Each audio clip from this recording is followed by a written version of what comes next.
live. I have a man here that needs no introduction. And oh, Spencer had joined us and left. I thought he was staying on for a second.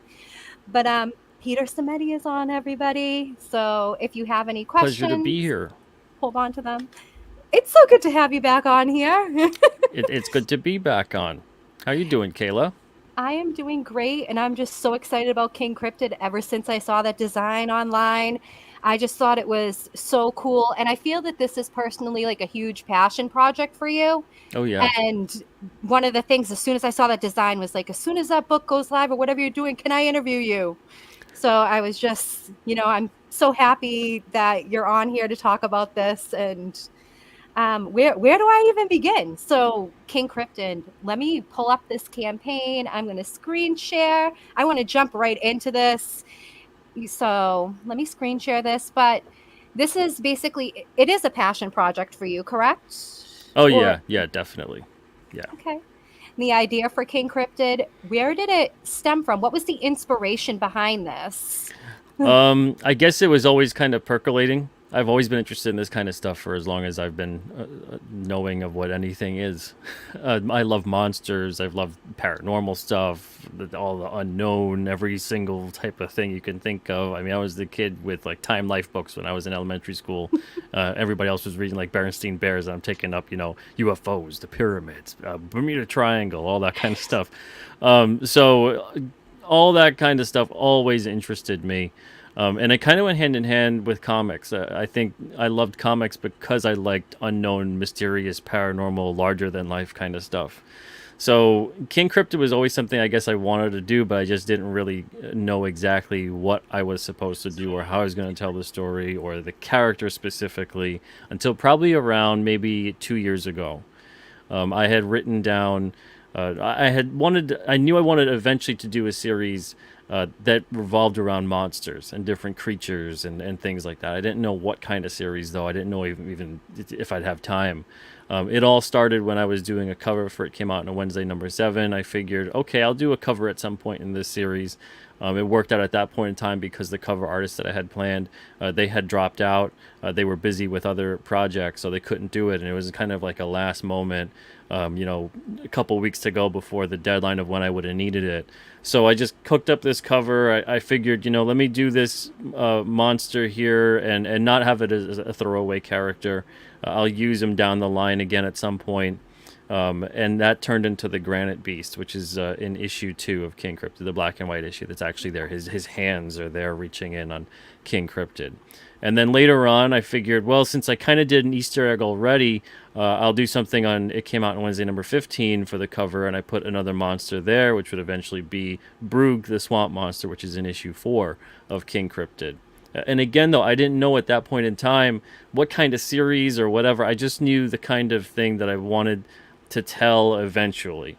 Once we left Diamond, though, in 2020, that's when it started to look like it was a possibility for me to actually create my own series again. Being in the Diamond system, it was kind of a grueling month to month. Every single thing was not really in my favor to start up my own series. It was hard to even get the covers done, let alone try to figure out, well, how am I going to do a series and make it work? Because I didn't want to do a graphic novel again like The Chair. I didn't want to have a mini series. I wanted to do a good old-fashioned comic book series where it was ongoing, episodic. It wasn't anything that was writing for the trade.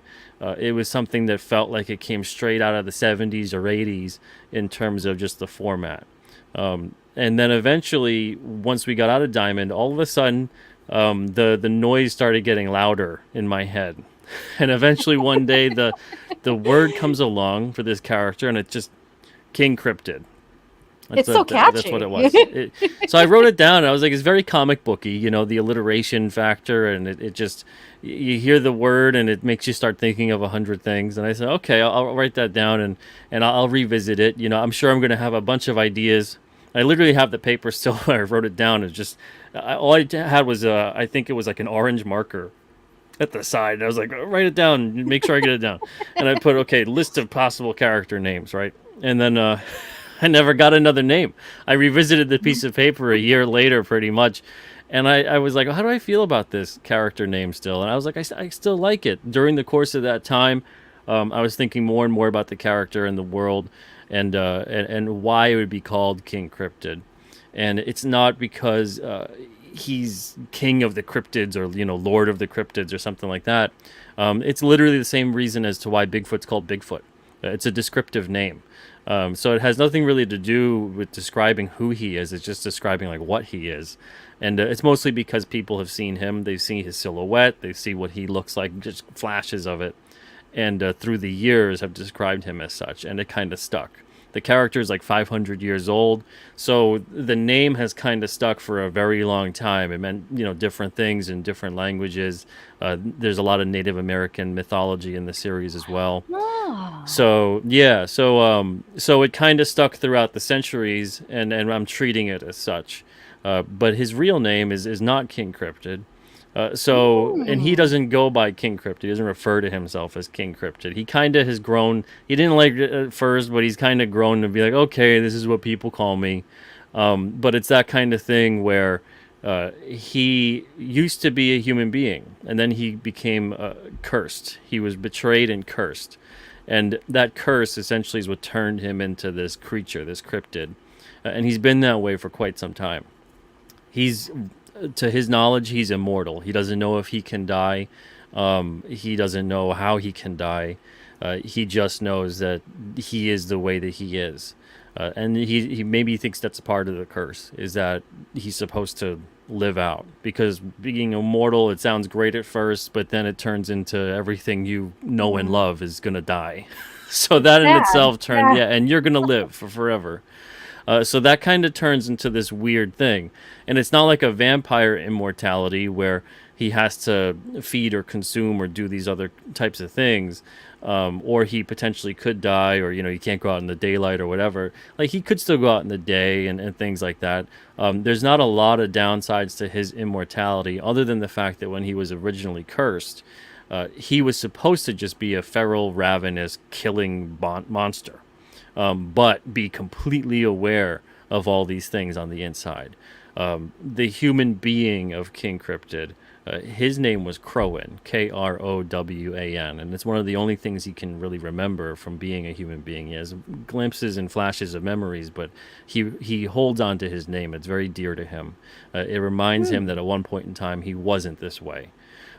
So because of that, him being the way that he was and being cursed to be in that state, he was doing awful things, killing people, eating people, killing animals, all these kinds of awful things for about 100 years, and he was completely powerless to stop any of it. So imagine being in that state, where you're this monstrous thing and you're doing horrible, horrible things all the time, and you can't stop any of it, and So you're his just name basically is how he holds on to the bit of humanity that he feels he has left. There's a lot of yeah. complexity in these statements that you're saying about this character, and I find it really intriguing. And it's kind of like you had to create a whole bunch of mythology to go into this in your own way. Oh yeah, yeah. There's a whole lot of stuff to the character that I'm probably I'm probably going to share about 80% of it in terms of the story being told, but there's probably still always going to be like 10 to 20% that is just there for me to know that this is his motivation. So as to not give away every little bit. 'Cause I think also when you give away every little tiny bit of an origin, or a character's motivation, or Mhm. every nuance, it kind of ruins some of the mystique of that character.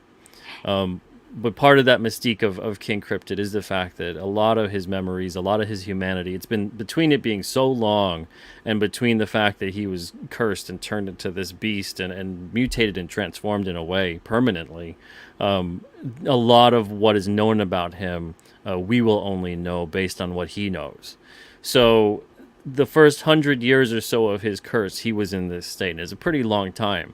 But he eventually met up, or I should say that he came across a Wampanoag shaman. And Wampanoags are native to the Massachusetts area, Area, New yeah. England. Yeah. So the shaman had recognized that this must be who I've heard about for so long through these, stories and everything else, avoid this beast, avoid this, it looks like this, and he did this to these villagers and to these settlers and this and that. But recognize that he had traced the story back long enough that it must be this individual. So what he had done when he meets him, he actually doesn't necessarily cure him, but he gives him this enchanted moonstone and he embeds it into his crown of bone. He was brave enough to approach King Cryptid in this state. And he does this, and it restores his humanity.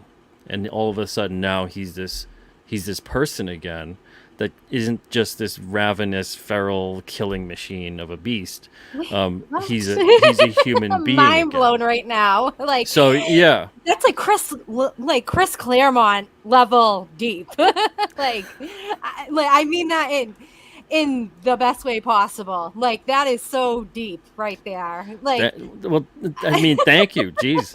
Claremont's one of my favorite writers. I loved him, loved enjoying it, and was entertained by it as a kid, and then studied it like crazy as an adult. But and we're not really going to get to that aspect of it yeah. until probably like maybe issue 10. So it's not like you're going to dive into issue 1 and you're going to hear the story I'm telling you right now. Like So any good story, you get it and it starts unraveling. It doesn't start linearly, and So I'm telling you guys this kind of a thing. And maybe if you remember in 3 years or so when we get to issue 10, that would be impressive. But this gives you a background a bit of where I'm coming with the character. But we'll get to there in the comic. So when he meets the shaman and he does this with him, a moonstone actually it has this ability, so they say, metaphysically, to it bring about your inner yes, self. it does. It brings about your inner self and it gives you inner guidance and peace and stabilizes you. Yes, I'm big into stones, Pete. Yeah, yeah. I'm actually There's very actually you can spiritual. yeah, there's a lot of metaphysical stuff in the King Cryptid series. You can actually see there on the Christian Rossi image right there that he has a belt that has these 6 stones on it. The shaman actually gave Ooh. him these 6 other stones too. Eventually, he acquires them from him. They form a friendship, of course, and he eventually receives these stones that help him out. And you can see the different colors, and I get into that at that point later on, years from now too. But they all give him certain abilities and protect him from certain things. So that moonstone brings about his humanity again. Now he can actually be a living, breathing, thinking human being once again, but he still looks the way he looks. He doesn't transform back into a human being at any point in time. He's not like a werewolf in that kind of sense. Mm, But the downside of the moonstone is that it must be charged by the light of the moon.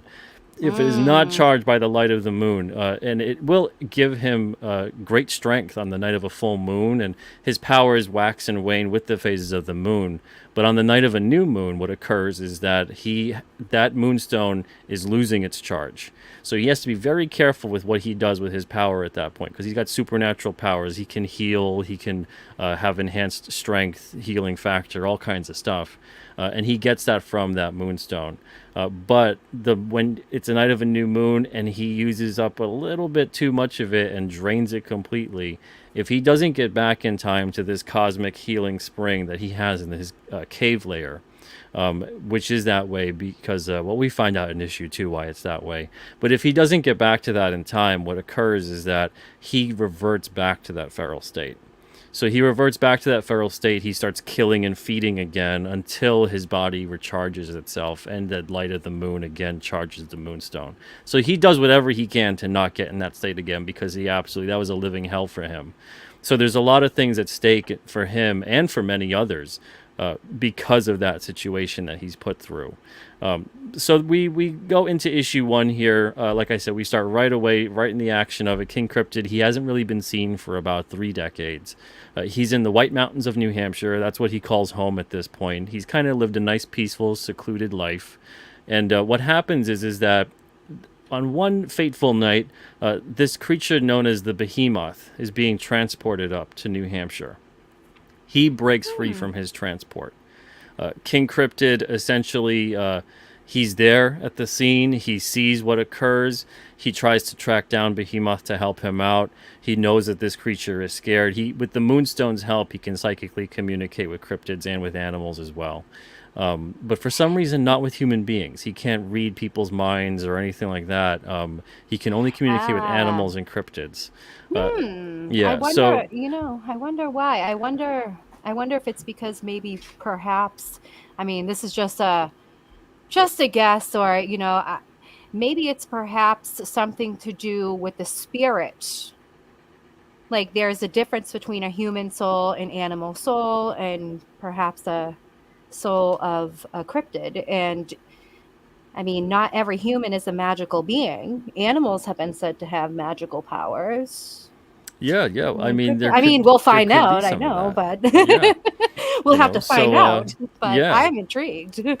Go on. So when he finds the behemoth is a genetic experiment created of a human combined with the DNA of the legendary Mothman. So Hmm. when he finds the behemoth in this state, the behemoth is scared out of his mind. He's been tortured. He's been experimented upon. He's been hurt. He's been constantly put in this mental state of everything. He's been brainwashed essentially. Everything is your enemy. Everything is bad. Everything is out to hurt you. They're trying to manipulate him. Whoever's doing this to him is trying to essentially use him as a weapon of war. So when he sees King Cryptid looking for him, he assumes that King Cryptid is also out to hurt him too. So that first page that we see here in the preview page is, which is so beautifully drawn by Christian Ross. He did everything on Oh, this yeah. issue. We Christian have the Ross is behemoth amazing. striking down on King Cryptid, and he snaps King Cryptid's spear right in half, and it almost just takes off a limb from King Cryptid. So at that point in time, King Cryptid is trying to reason with him, and he knows he's frightened. He knows he's scared. So he tries to say, "I'm not here to hurt you." And Behemoth he doesn't understand anything that he's saying. So then King Cryptid's trying to reason then with him and get to him psychically instead. So that's when he starts to tell him, "I'm not here to hurt you. I'm your friend. Please, let me help you." So the way that the scene works out, we find out about Behemoth. We find about a lot of things that have happened to him. And we find out about the fact that there is someone else that's looking for this creature, a man by the name of Victor Lugo, who's been hired by the company that did these experiments to the behemoth and possibly other things too. He needs to track him down. They want him back alive. This thing is very important. It's very expensive. It's very valuable to them. They want this thing alive. So this guy, Victor Lugo, he used to be a big game hunter. He was world renowned. He's got bored of that, and he's hunting down cryptids. Dead, alive, whatever the money pays, the job, whatever it entails, he'll take it. So he is getting involved in this situation, sort of aware of what he's getting into, but not really. I'm He's sorry, I have a cat fight going on. What Uh is oh, going on, you two? look at Back that. up. We need King Cryptid to break them up. I know, literally. One of them is going to have to leave in a second. I'm sorry, go on. I'm like, what is going on? I'm getting hit in my back. Boy, oh boy, man. Sorry about that. See, they know. They understand. They're like, don't talk to this guy. He knows the secrets. They're like, back the Um, book. If you haven't backed the exactly. book, back the book. That's what they're saying. So Victor Lugo is hot on the tail of Behemoth here and discovers that there's another set of tracks and there's something else. There's something else that he was not told of, and now he has to take care of two things. So he basically calls up the agency and he's like, "There's two of these things. My price just doubled," and then he hangs up the phone. So they don't know what the hell this is. They don't know about King Cryptid. King Cryptid hasn't been seen for 30 or so years. Victor Lugo barely believes in King Cryptid, even though he knows cryptids are real. King Cryptid, whatever. He's a story at this point. He's probably dead somewhere. He's probably worm food. No one's seen him in 30 years. So he doesn't think that this is necessarily King Cryptid. He just knows it's something big and it's something else. Once he comes across both of them, there's a lot of different events that occur that change the lives of all of them, especially Victor Lugo. He's going to be back in this series in a very big way for many, many issues. And we're going to see a lot of different transformations, essentially, of that character in terms of how his character arc goes as well. But the way that this issue kicks off with the Behemoth being of genetic descent in a way of the Mothman. I love For that, the those that, E-moth. Like the yeah, E-moth, I love that. and there's a reason in the book too why he refers to himself as such, but I'm not going to spoil it. You guys can see it when it happens. The reason I kicked it off with that is because the Mothman, for those that know about that story, it's seen as either he brought about a terrible accident to occur where that bridge collapsed, or he was trying to warn people. People still don't know what any of that really meant. But so he's seen as like a harbinger of doom or as something that actually brings about a terrible thing. So essentially, what it is that King Cryptid, he's been around for 30 years, just living a nice life in the forest, up in the White Mountains of New Hampshire, always on vacation, essentially. He's just taking care of his little corner of the world. Uh, the Behemoth comes into his life and essentially now kicks off this long conflict because there is something that has been brewing for quite some time between the world of humans and the supernatural world of the unknown. And so to kick off the issue with that kind of a creature, with that kind of a history, or at least ties to that kind of a history, there's a very specific reason as to why I chose that kind of character. But we get started right in the middle of it. King Cryptid's been around, and then we start to learn more about King Cryptid, his world, the mythos. Issue 2, we have the Granite Beast. We learn about King Cryptid's cave lair. We learn more about the Moonstone, his power set. We learn more about all the kinds of different things that are involved on that aspect of him, while also learning about the Granite Beast and he's basically staking a claim, saying that this is his ancestral home. He has an ancient rock beast of a descendant, is what he came from, is this ancient rock beast that crash landed into this side of this mountain, which created this cave. He's been searching for it the whole time, finally has found it, and is not aware of who the hell King Cryptid is. He's just aware that this guy's living in my house, and he wants him gone. So it turns out it's too bad for King Cryptid, because on this night, his powers are really low. He's a big guy. He's 7'2", 400 pounds. So even on his weakest night, he's probably He still can the still do strongest some person on damage, Earth. yeah. Yeah, but he's still no match for this 20-foot tall, 8-ton granite beast. He could still squash him like a bug. So King Cryptid has to kind of be more clever in this situation to try to survive and hopefully even get to that cosmic spring so he can heal up and get restored somehow. But Granite Beast, he's a formidable foe, because you can't really have any reasoning to some extent with him, because he's got zero compassion. He's stone cold, no pun intended, and he's a beast that's very logical in terms of like, no, this is that, and that's what that is. This is my house. You've been living in it. I want you gone, and it's that kind of a thing.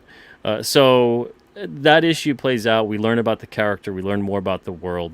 These are self-contained issues, but they still have a continuity. So as we get deeper into the series, there'll be editor's notes. There'll be things like that go back and say reference this issue to learn more about what has happened.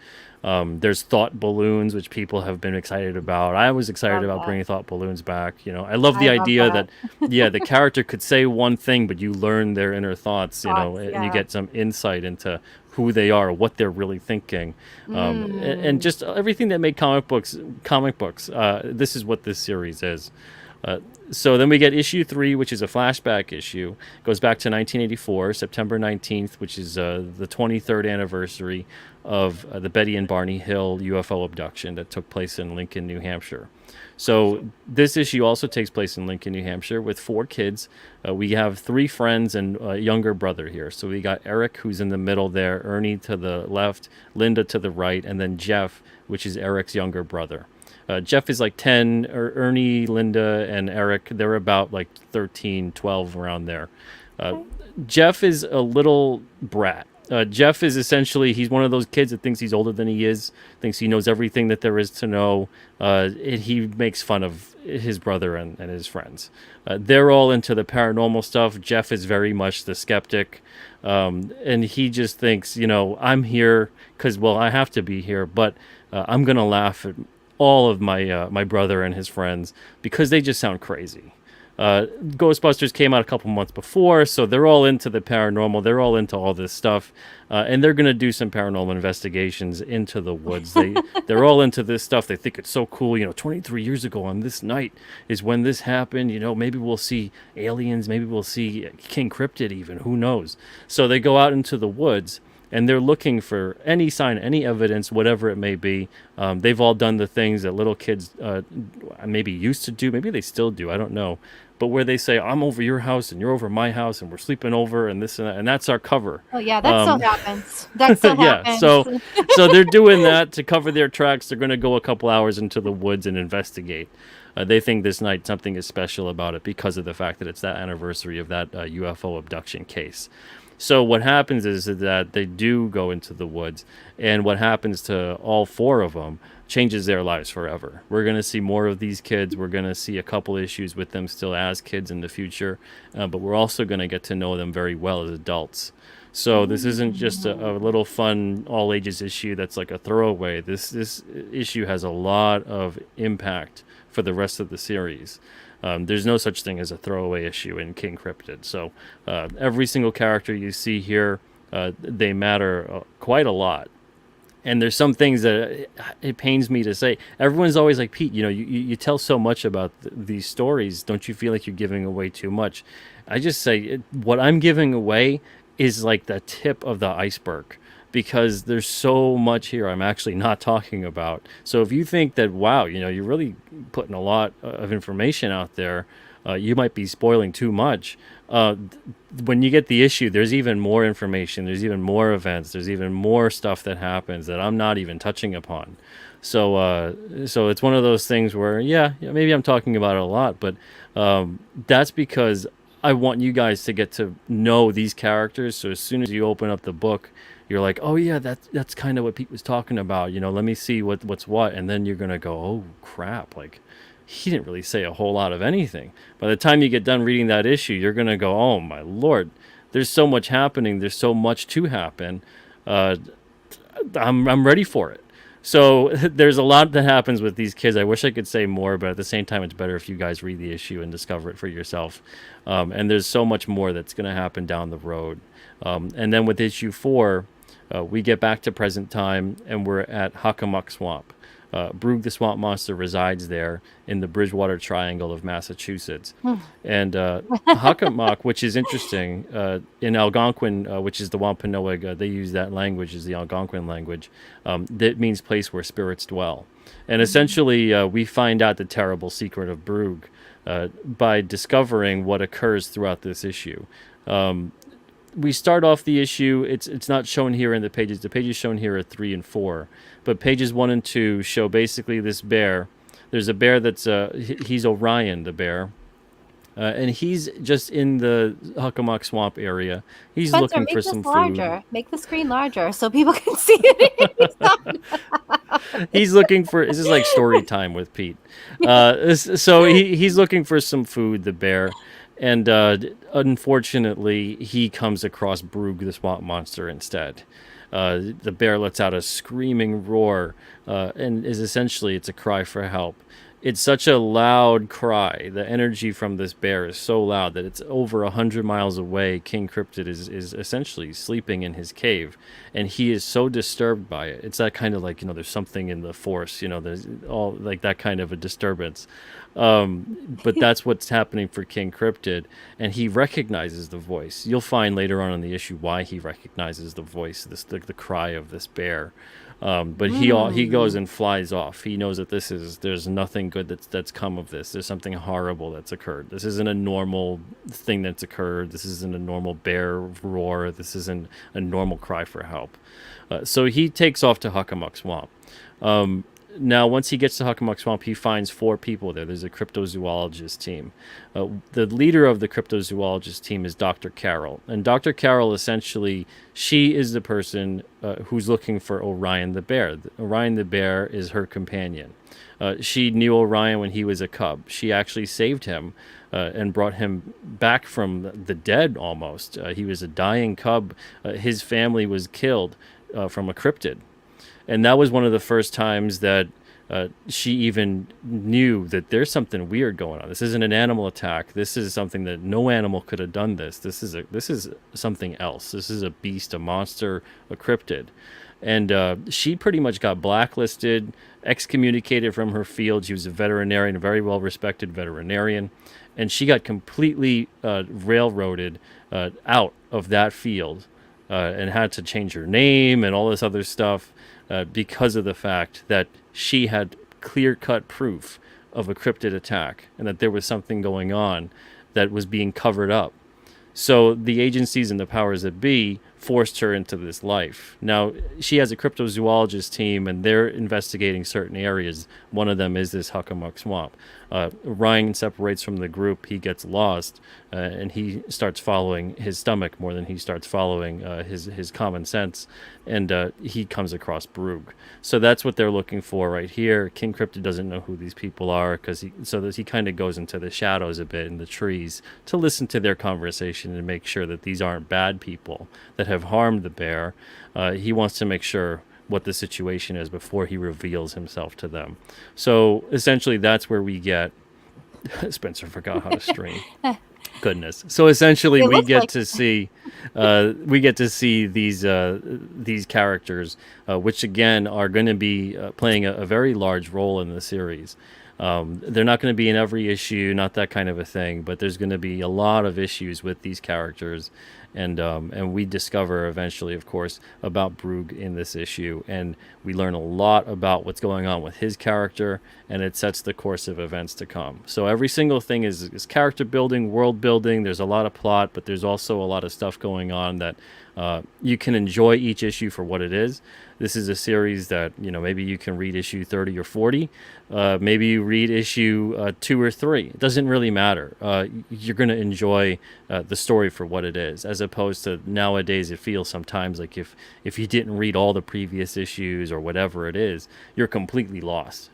There's a lot of strong characterization here. The storytelling style is more reminiscent to the stuff that I guess many of us grew up with. For me, I was specifically inspired by like Batman the Animated Series, Thundercats, Transformers, a lot of great, like you mentioned before with Claremont. I was inspired a lot by the fact that Chris Claremont could, especially on X-Men, tell these wonderful, really long stories in yes, terms of issue after issue after issue. But every issue you could still really enjoy it, and it never felt like you were lost.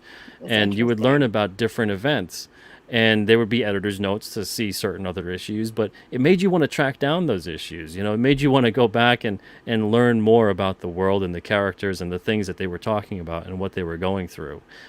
Whereas I think a lot of stuff nowadays in comics, they shy away from stuff like that. It seems like I don't know. We see it too also in TV shows as well. They're not as situational as they used to be in terms like that monster of the week kind of feel. It's a lot of these longer format shows. And I find the thing about that is if you're not really in love with the concept or the plot or whatever it may be, it's a lot harder to forgive it when there's a bad episode or a bad issue in comics. Whereas when you know what the characters are and you know what the overall premise is and the kind of genre of the stories being told, if there's not that great of an issue or an episode, it feels like, well, the next one is going to be a different story. So I can easily forgive that this one wasn't as great. But when it feels like there's constantly a buildup, there's constantly something that has to be, going that's servicing the main plot, and then you get a dud, or 2 or 3, that's huge. That just feels like now you're wasting your time. What are they doing? Don't they know like this is awful?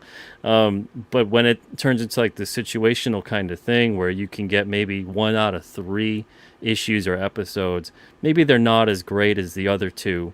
It's a lot easier to forgive because you feel like, well, as long as the characters stay consistent, I can forgive a kind of a lackluster plot.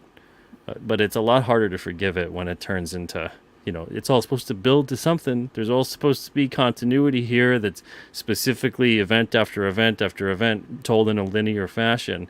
It becomes harder to forgive a misstep, especially several missteps.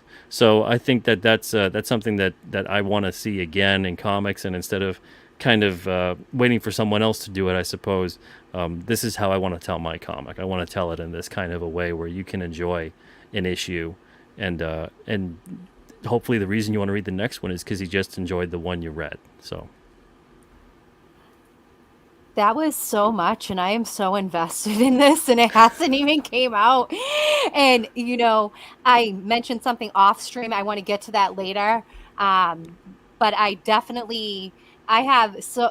First of all, I love that you included so many things about the New England area in it, from the Granite Beast name. So that's basically, the Granite State.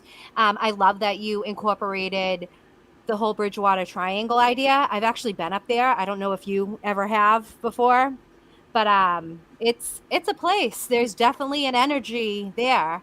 oh I yeah, I yeah. love that. And you drew so why did you choose to keep everything like New England based with this book? I honestly think I've said this before, and it makes me sound like I'm crazy. But I mean, you guys should already know I'm crazy. I'm making comic books, for crying out Well, you're loud. on the show here with me, so Yeah. So it's crazy understood. Pete's not quite normal. So I really think it's something. There's something about this story, this character in particular, this whole world. And I've said it before numerous times, but there will be whole plots of stories. I have easily, if I start mapping out all of it, I've got 25 issues already outlined.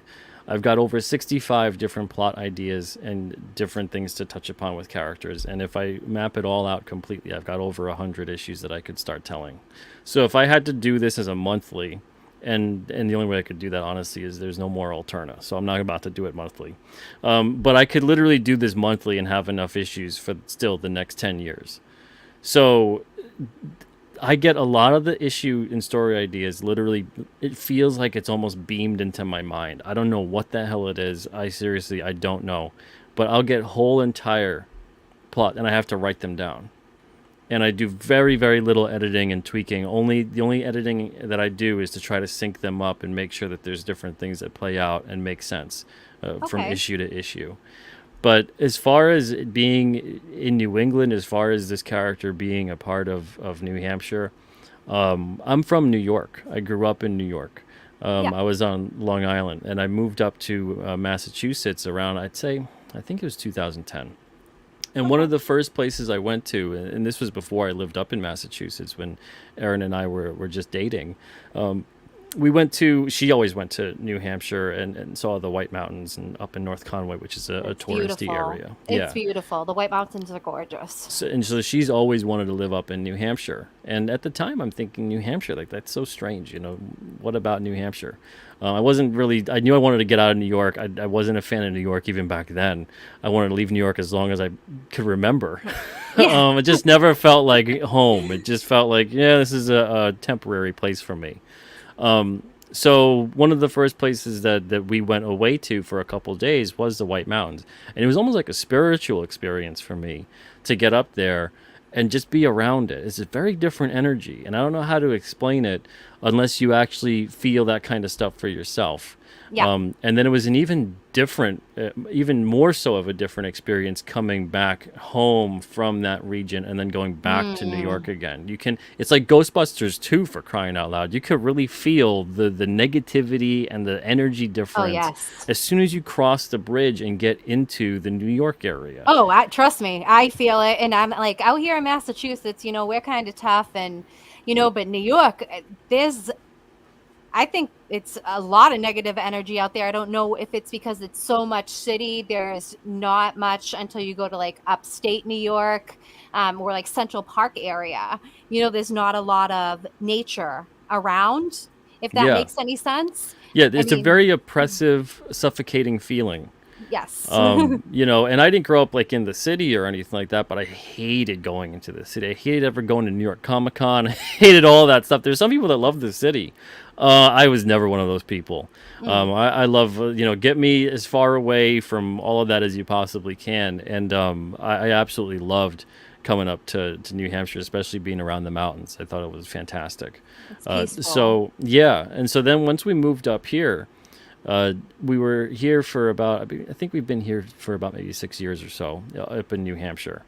And eventually that's where I start having more and more and more of these ideas, of these things that revolve around, nature and the unknown within nature, Mm. and these larger than life characters that center around the mountains and around different elements and geology and things like that. And it just took shape where I felt it makes sense to have these characters in this region, but it just all felt, and it was really strange too because I came up with Broog the Swamp Monster before I knew much about Hockomock Swamp. The biggest Oh, reason I said really? it, yeah, the biggest reason and which is even crazier when you read it about what Broog is. That's how I made him to be before I knew what Hockomock even stood for. So Mm. the biggest reason it was even set in Hockomock Swamp, it was kind of like a reverse engineered story. I started looking for a swamp to put this in place, and I was like, I don't know how many swamps I'm going to find in the New England area. And then once I found that, which was the Yeah. biggest one, when I'm looking at things up and I'm reading about the history of everything and all of that, I'm like, this is insane It because is this is, insane. yeah, it's literally what I had made this character to be a year before I knew what this character would be. And it everything about it, from what the word means, from what the history of the character is, and this was before even I had a King Cryptid series laid out, and there were so many different things that have occurred creating this series that are like that. It's these weird little idiosyncrasies and serendipitous moments where I'm just like, I don't Ah. know if there is something. It feels like Well, you know what? Unbreakable, where it's like, you're tapping into the ether and it's talking about, different Hmm. creative people tapping into something Well, it's a that universe. you I can't feel quite like you're quantify. aligned. You're aligned, and this is your path. You were always destined to do that. I'm very spiritual, and when those idiosyncrasies happen and all of that, that's usually what it means. So basically, you were fated and you were destined to create this, and that's why you have so much passion. Not saying that you have not been passionate about other projects, but there No, is I would agree. something I've said about it before. this. It's special. The chair was a book that I felt like I want to make this story. I want to do this kind of a thing with these kinds of characters. I want to tell a story that's like this. Um, I had the ending for the chair before I had the beginning. I knew Hmm. I wanted, this was the scene and this was how it was going to look and this is how it was going to play out with these two characters in this kind of predicament. But with King Cryptid, to me, the ending is the equivalent of like the ending of 1989 Batman, where he's just kind of Oh God. standing out there and Yeah. looking, over the city. That to me is the ending of the King Cryptid series. Is him up in the White Mountains looking over, and he's Everything. just there. Yeah. And he's always going to be there, that kind of a thing. He's not going to revert back to human form. He's not going to, do some other weird thing and die or none of that. And I'll say that right now, it's not that's not going to happen with this series. That might be disappointing to some people, I don't know, but that's not the way this series is going to be. Encrypted is something where I want it to become when I'm like 90 years old and I decide to stop writing it, or whatever, or I just pass away. That's how I think it'll happen. I don't think I'm ever going to decide to actually definitively stop making this series. I think I'm just going to not be on this earth anymore. But King Crypt is just going to exist. He's just going to continue to exist. So it's that kind of a thing where I am compelled to tell this story. That's why I can say with full certainty, I'm like, yeah, I've got 100 issues. I'm putting out 4 to 5 issues every year. I'm doing this the rest of my life. It's painful for me in a way, because of the fact that I have so many issues and so many stories to tell, that I'm not really going to have to be able to talk about a lot of them for probably even a decade from now. So it's kind of, I got to sit on a lot of that, but and that's another thing too. People are like, you said so many different things about a lot of stories to come, and 5 years from now, and this and that, and you're gonna do this issue and put that character in this, you know. I'm like, you guys still don't even know most of what it is that you guys are in store for, and I have to kind of keep quiet about a lot of it to not ruin some of the surprises. Well, there's so much you can do in this universe that you're creating, I feel. And there's just so much creatively that you can do. And then possibly, I mean, are you going to cross over with anyone else's characters Yeah, anywhere else? Like, I'm actually talking to a couple alternate creators about potentially having a King Cryptid issue here or there down the line. I want to make sure, of okay. course, there's a bunch of King Cryptid issues already done. This way people are familiar with the character. But yeah, I'm actually talking to a couple alternate creators about hopefully we could do something like that one day. But I'm very encouraging too, though, of any creators, artists out there that want to make King Cryptid fan art. We're gonna have a cryptid sightings page in each Oh, I issue, love so that. I love we're that. yeah. So it'll be like, oh, they were cited by this artistic interpretation is sent to us by so and so. They This creature was spotted in this region, and keep it kind of fun. Maybe do 3 or 4 every single issue with the page. There's gonna be a mail to the king page, Oh, I where love King that. That's Cryptid awesome. responds to the letters, and just keep it a lot of fun. Just make it a lot of fun, and do as much as we possibly can to keep it that way. So even though we have a lot of these stories that sometimes thematically will get kind of intense, there's a lot of philosophical stuff, a lot of metaphysical stuff. We're gonna try to always keep it fun, and we're always gonna try to keep it in that escapist zone where Mm, I think that's where comics thrive the best when they're in that zone. When it starts to become very, I don't know, very too on the nose in the topical nature of it. And it reads more like the newspaper for the day than it reads as a comic book or a story that you could read 10, 20, 50, 100 years from now and still enjoy. I think comics lose something when it becomes hinged upon, what's ripped from the headlines. So we're always going to keep King Cryptid with that mindset of this is entertainment first and foremost, but it doesn't mean because it's entertainment and it's escapist that it needs to ring hollow. It can still yes. resonate, and it can still have a lot of moments that make you think and stick with you, which I think Oh, is the yeah. best form of storytelling. I agree. That's why I'm drawn to fantasy because fantasy has always done that for me. I've always connected to things within the fantasy world, like within Lord of the Rings or Chronicles of Narnia, just because even though it was complete escapism, there were things that I could feel and connect with. And I was still getting lost in everything. It wasn't anything like the real world, it wasn't. So I love that whole concept because people do tend to forget that with escapism, you can still connect on some kind of emotional or human level and still it Yeah, has that's when nothing, you throw you away know. all the superficial. Honestly, you throw Yes. away the superficial, whatever it may be, all the earthly, mortal coil kind of Mm, bullshit, and you get down to the root of what the characters are and what you are even as a person, because the it becomes an heart. introspective experience. And Yes. then that's what also becomes between the fans of that subject matter. That's what also becomes these ties that bind and actually can break down the superficial barriers that are between all of us. So that's why I hate so much nowadays. So much entertainment revolves around the superficial and the surface level bullshit, saying that Mm, this is the thing that ties us all together. That's complete bullshit. it is bullshit. So I hate all of that. If you're a man, you can relate to a woman. If you're black, you can relate Absolutely. to someone who's white. If you're gay, you can relate to someone Absolutely. who's straight, and vice versa, all over the place. So it's that kind of thing where, and it's because of the fact that there's that common human condition and that experience of something that's deeper than the surface level. Agreed. And that's what storytelling, great stories, have the power and capacity to do. And that's what I love to see when people are doing things like that. But we live in this modern time where it's become a very narcissistic world where everything is about what you see in the mirror as opposed to what you see in yourself or somebody else. Uh, Agreed. so, Everything's a but King label. Cryptid, it's the same thing. Yeah, and I mean, there's going to be people that look at King Cryptid, and it's one of those things of, oh, okay, that's a character there, and let me get to know this character, and then you realize, even though you don't look anything like, well, unless you're Spencer, Spencer could pull off King Cryptid pretty well.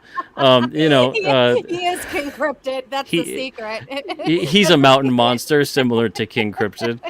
You're going to look at that and go, well, surface level, there's not a whole lot we have in common, but I relate to some of the different themes here or some of the personality traits of King Cryptid or any of the other characters. And you can move forward like that. But I think that's the best part. Growing up, one of my favorite things was Ninja Turtles. Those aren't human beings. They're not even humans that were turned into Oh, turtles. no, So, they but that they have their was personality awesome. traits, and Yes. so it's that kind of a thing. Same thing like Thundercats or Transformers. It's all these kinds of things where they transcend, and it turns into no. It's about the core nature, the personality, all these different things, and that's what resonates. And not so much the physical appearance or whatever. And you're like, oh well, I see myself in them. That's to me that's so strange to say that. Well, just because someone looks like you, they must You be like you. yes, and that's so incorrect. Any character that I have ever related to looks nothing like me. It Yeah, may not even be a human, like you said. So I think that is ridiculous. That's very shallow. Um, it's that has to do with the whole thing with the labels in society. People, we are a society that says that we don't want labels and we don't want to be labeled at all, supposedly we say this, but yet here we are putting a label on everything and a category on everything. So it's ridiculous, and that's why things they're losing their uniqueness and their specialness. And I don't think a lot of people are realizing that. And that's not how you form connections. You're not supposed to form connections with people that are yeah. The just the like more you. that's the irony is the more you label, the more you put people in Yeah. in these little boxes, the more you Yes. actually set up these little invisible walls, and the more Mm-hmm. you actually take people and put them apart as opposed to bring them Bring them together. together. Exactly. The more you tear down those kinds of labels, the more you actually get people coming together and seeing the commonality that they share. One of the biggest things that was really funny for me was when I was doing this book, there's people I'm talking to about cryptids and the paranormal and all these other things. And they're talking about their cultures with all these different, I'm talking to people all over Yes. the world about all the cultures that are there that have all these stories about cryptids and creatures and different paranormal events. There's a commonality that we can all experience together as Yeah. well, just even on that level. It's not about setting up all these little things and saying, well, you must be in this kind of little box here and labeled that, and that's how I know who you are, and that's how I'll judge who you are.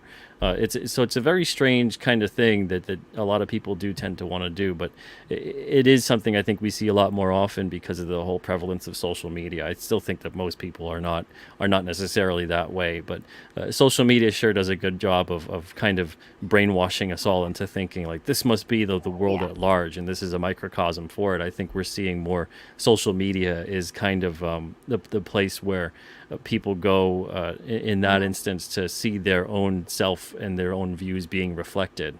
And it really does a horrible, sometimes a horrible job of reflecting that echo chamber Yes. mentality. But that's what I love again about literature, stories, whatever it may be. They have that power to transcend. You Yes. can have different generations. You can have people from all over the world uniting on these different themes and sharing that common experience. And I really think the powers that be have kind of got into social media a bit because they recognize that there was one little point in time for a couple of years there where social media was really uniting the whole world in a way and breaking Mm-hmm. down a lot of walls. Barriers. Yeah. Yeah. And especially where, not to get political about it, but especially where there's a lot of people that are in power that depend upon people being divided, people being at each other's throats Mm. constantly. Not only to keep them in that way because it's profitable to be essentially a warmonger, but because the more that we're at each other's throats, the less we're at their throat. It's true. So yeah, so it's that kind of thing where social media does have a tremendous ability to unite, but for right now, it seems to be doing The kind opposite. of a good job at dividing. Although if you do for everything, there's always some kind of balance. So at the same time, there is something to be said for the more that occurs, and the more that we see that division, the more that we see other groups of people rising up and saying, "This is bullshit." Oh, this is a Let's get beautiful together. comment here. The Cryptonos just said, we deal with the unknown by giving the darkness a face, whether it be friendly or fearsome. It is human nature to humanize the inhuman. Absolutely. That Yeah. is, that's deep and it's true. Yeah. a Yeah. hundred percent. um, you know what? I have to bring up something though. if I was just like judging this book off of this cover, like say I would just be interested just because the design is so cool. How long did it take you to come up with the design for this character? I I'd mean, say honestly, probably was it like a first time thing? Was it a bunch of the the different? the final design, maybe like a day of just kind of like sketching and thinking about the descriptive and thinking about his Okay. silhouette, because that would be the thing that would really stick with people. It would be that kind of thing where he's a fleeting moment, between the trees. He's in the darkness. You see him casting a shadow in the moonlight. You see him flying above maybe the moon or a cloud, and his silhouette casting that kind of a shadow. And it's more about that. He's got that crown of bone, and that kind of cape-looking structure that he has, and it would be this instantly recognizable silhouette to people, going, "That must be King Cryptid." So it Hmm. was more about that, of trying to figure out what would be instantaneous to people. In comic books, there's some of the most famous silhouettes in the entire world. You see the two horns and the cape, and you know it's Batman. You see the cape billowing in the wind and the pose with the arm up, and you know it's Superman. You see somebody that's on a wall, or they're crouched down, fingers spread, and whatever, that's Spider-Man. You see Jean Grey's like this. yeah, you see someone with, three bladed knives or sticks looking like they're coming out of their fingers. That's Wolverine. So Yes. there's all these great silhouettes in comics. And if you were to repeat them, it feels like you're kind of ripping them off. So with King Cryptid, I wanted him to also have an instantly recognizable kind of silhouette, just also because of the character being what he is that he is a cryptid. He exists in the world. He's not a cryptid who, like every other cryptid, he gets his picture taken and it's blurry, and no one can really make out what exactly it is. But there's a shape there. So that's mostly what that is. And coming up with the features of him being brightly lit, for me, it was he's an old character. He's a large character, so he'll have to look powerful and kind of intimidating. But at the same time, there should be kind of an air of nobility about him because of the wisdom factor of him being as old as he is. I didn't want him to be grotesque in a way that he's so frightening and unapproachable, or truly this monstrous looking, frightening thing. He's more frightening based on his size and his uniqueness in terms of how he looks. Well, what I love too about him is he has a design that works with the New England seasons as well. We get all 4 seasons. I mean, I can't wait to see you do some issue with him in the snow. I'll tell you that much. That is Oh going to yeah, look so. issue 5 actually will be like that. We have the White Mountain Yeti. Oh, real. Oh my God. This Yeah, is just I'm gonna amazing have to me. Jeff Elkins is actually gonna be illustrating that issue. Oh, Jeff. Yeah, Congrats, Jeff. I have to root for Jeff. I root for all of Alterna. But I have to root for Jeff because Jeff is Death Curse. And we love Jeff. I love Jeff. yeah. Jeff has to deal with us. So He's been doing a good job then, keeping that under he's wraps. So amazing. He is amazing. I didn't know. But then again, I'm not in the guys' Discord. No women allowed. I think he was being No. I think he was being a pro about it, and he didn't want to say anything till I said something. No, Jeff is But he's yeah, very he's gonna be doing that. professional. He's extremely professional. So that's exciting news. I'm excited to find that Yeah, out. I mean, I just think there is so much with his design, not only just the silhouette, but like I said, when you tie nature into his look, there's just like, I don't know why. He has an ethereal look to him, to me. Like there's something very ethereal. I love it. Where he can look like big and intimidating, but there's also, I know this is going to sound odd to everyone, I find that there is a beauty in his design. Um, it's because like there's the nature aspect that comes into it, and I picture him in all these like just different things with the seasons, how they change throughout the New England area. And like I said, like with the snow, he's gonna look so cool if he's like crystallized and covered with snow and it's hanging off that crown. Oh my God. This is yeah, just like yeah. me visually seeing it. And I'm nerding out over this. I just think it's so awesome. And the other thing I want to bring up, since I'm talking about designs and everything, you decided to use different artists for different books. Was there a reason in particular why you decided to do that? Was it just you want to showcase different artists, or do you feel that every story fits a different tone that only a different artist could convey, whereas if you used one artist the whole time consistently? Did that make sense? That was a Yeah, lot. honestly, all of the above. Okay. Um, in a dreamy sense, it was one of those things where I'm thinking, well, where it's a cryptid, and there always, there's different interpretations and different stories told by different people. It would be good to Mm. visually have that come through as well. There's always going to be a consistency among how the character is, but with it just being from a different artist, you're still going to get subtle differences no matter what, even if they stay consistent to the character design. And then there was the practicality issue of having, I want very, very talented artists on each issue, and very, very talented artists are usually busy. So having them do one issue a year is a lot easier than saying, "Hey, do 4 or 5 for me." So it was that kind of a thing as well. And then on top of it, the first and foremost, the biggest reason, and the reason I do anything whatsoever with this, is because it makes sense with the story. So because of the fact that every single issue could and will touch upon different elements and different kinds of subject matter, or be different in a thematic range in terms of what's being told in terms of that intensity. It makes sense to have a different artist that could bring certain different things to the table, because you got Christian Rossi, who's great with almost like this horror kind of Yeah. aspect to things. You get Nick Hunter, who is he's just tremendous. He's fantastic with his line work, and he's so great with just anatomy and structure and this energy in the piece. I love to see a Uh, black and white issue. I yeah. love to see that. So, And then Alex Jovich is great with drawing kids, and I knew I yeah. wanted to have him do that because some artists, even though they're super talented, they'll draw children and they look like tiny, weird adults.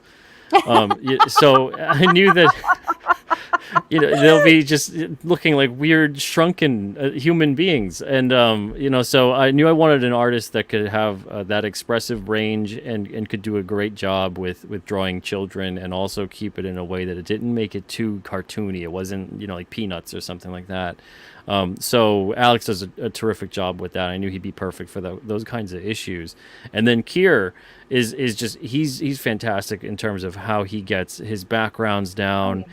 He's great with his structure as well, with composition. I knew he could do something tremendous with something like Brug being in the swamp and having so much environment around. I knew that Kier could do a terrific job with that. Who did the So colors on that here, Christian comic book? Rossi did the Did colors Christian on, do the yeah. colors for everything? No, Nick did Okay. his issue completely, and then Okay. Alex did his issue completely. But I told Christian, I was like, and I told him also to tone down a little bit with when he colors his own issues. I told him Hmm. that don't go crazy with the gradients or anything like that. Keep it as close to traditional looking flats as much as you can. But we really went like spot on, because Kier does such terrific traditional line and inking work Yeah. on his issue, that I said it's just gonna look horrible if we try to modern it up, and I don't want to do that anyway. I want to make sure that this is the newsprint issue we've ever made. And he did a fantastic job. Christian is tremendous. I don't know if there's anything else that that we I could mean, say about Christian that hasn't been Christian's said. extremely talented. He's just great. And then issue 5, we know Jeff is doing issue 5. When do Yeah. you think you're gonna? I mean, I already want issue 5, 6, 7, and 8. I'm assuming you're lumping together because you're gonna. I'm assuming.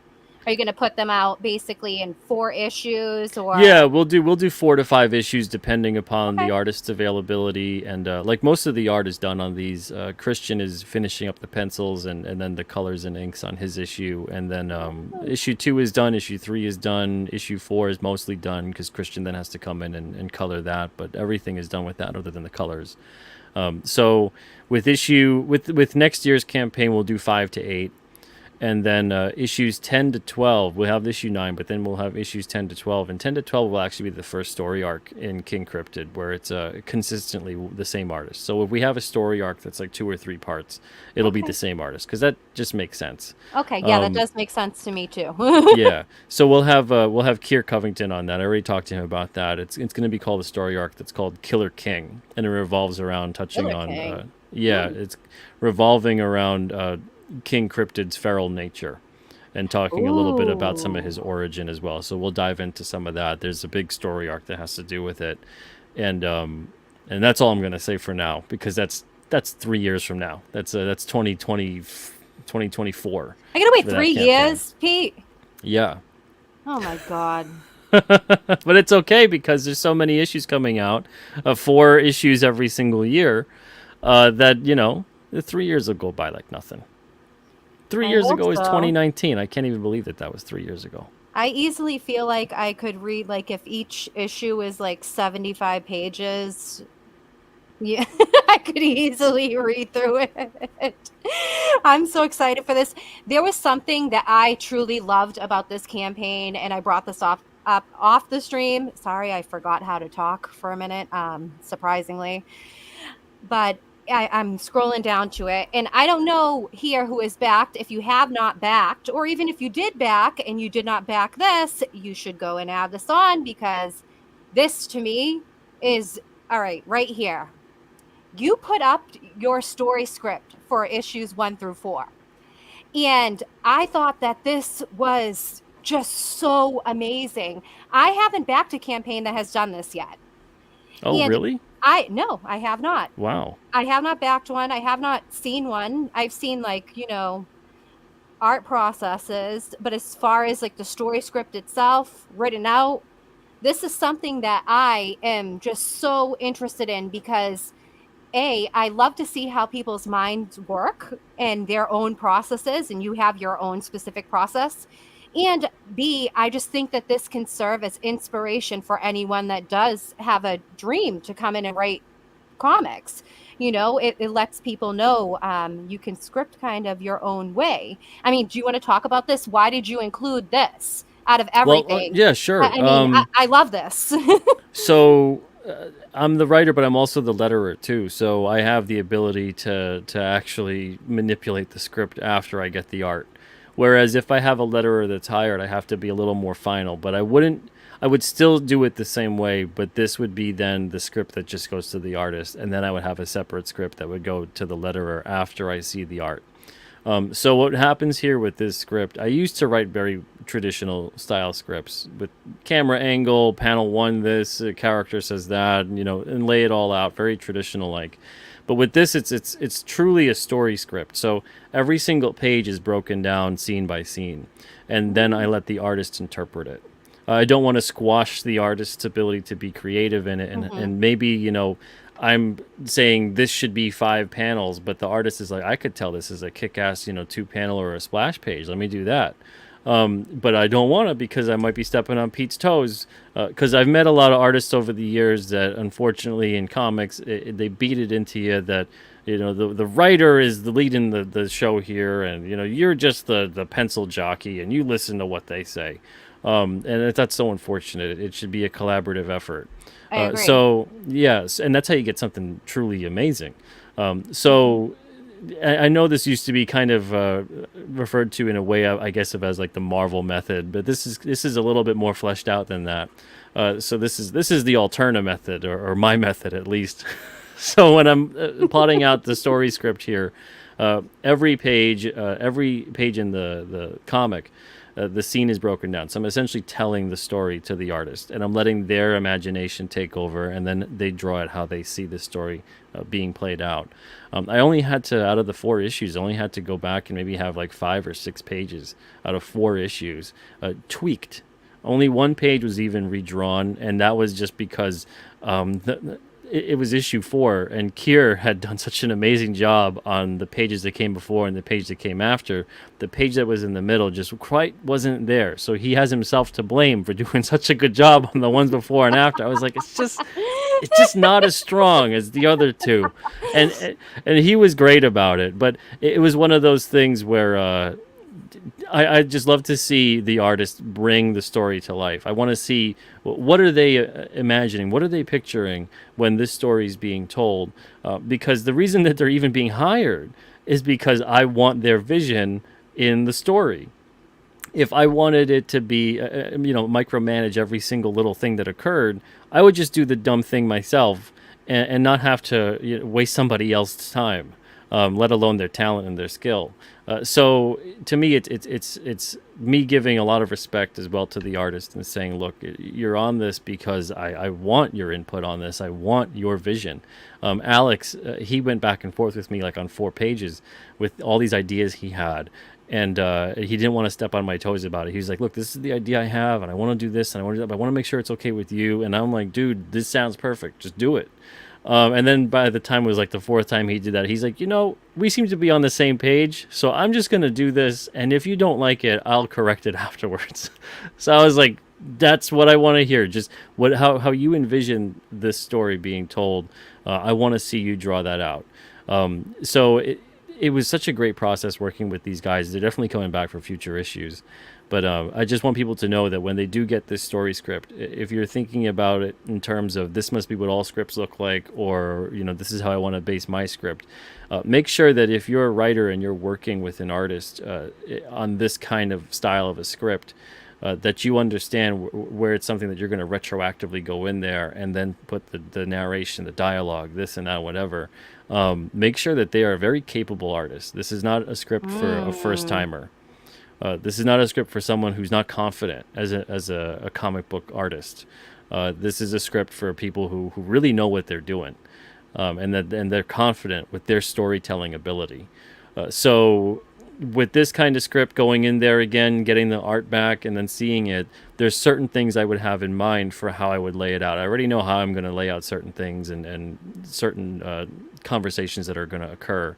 But I'll get back sometimes a page where the artist did such an amazing job with storytelling that I really don't have to do as much in terms of telling the certain things that occur, or I can maybe sometimes have a juxtaposition in the narration where there's something going on in the scene, and I can provide more insight with the narration or thought balloon or whatever it may be, as opposed to telling out the story that the artist already is telling visually.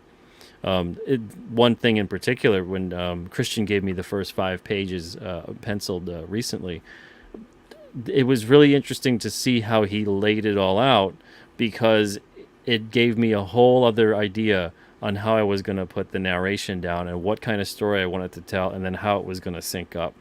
And I wouldn't have had that idea if I didn't see his art. And he wouldn't have drawn the art that way if I had told him, well, this is how it'll be, and this is what I'm going to say, and make sure there's room Yeah. for it, and all this other stuff. So I'm more about working around the artist, because comics are a visual medium. Sorry, writers, you're important too, but it's a visual medium. You want to just make a book with no pictures? Go do it. I Uh, mean, that wouldn't be a comic then. It'd be exactly.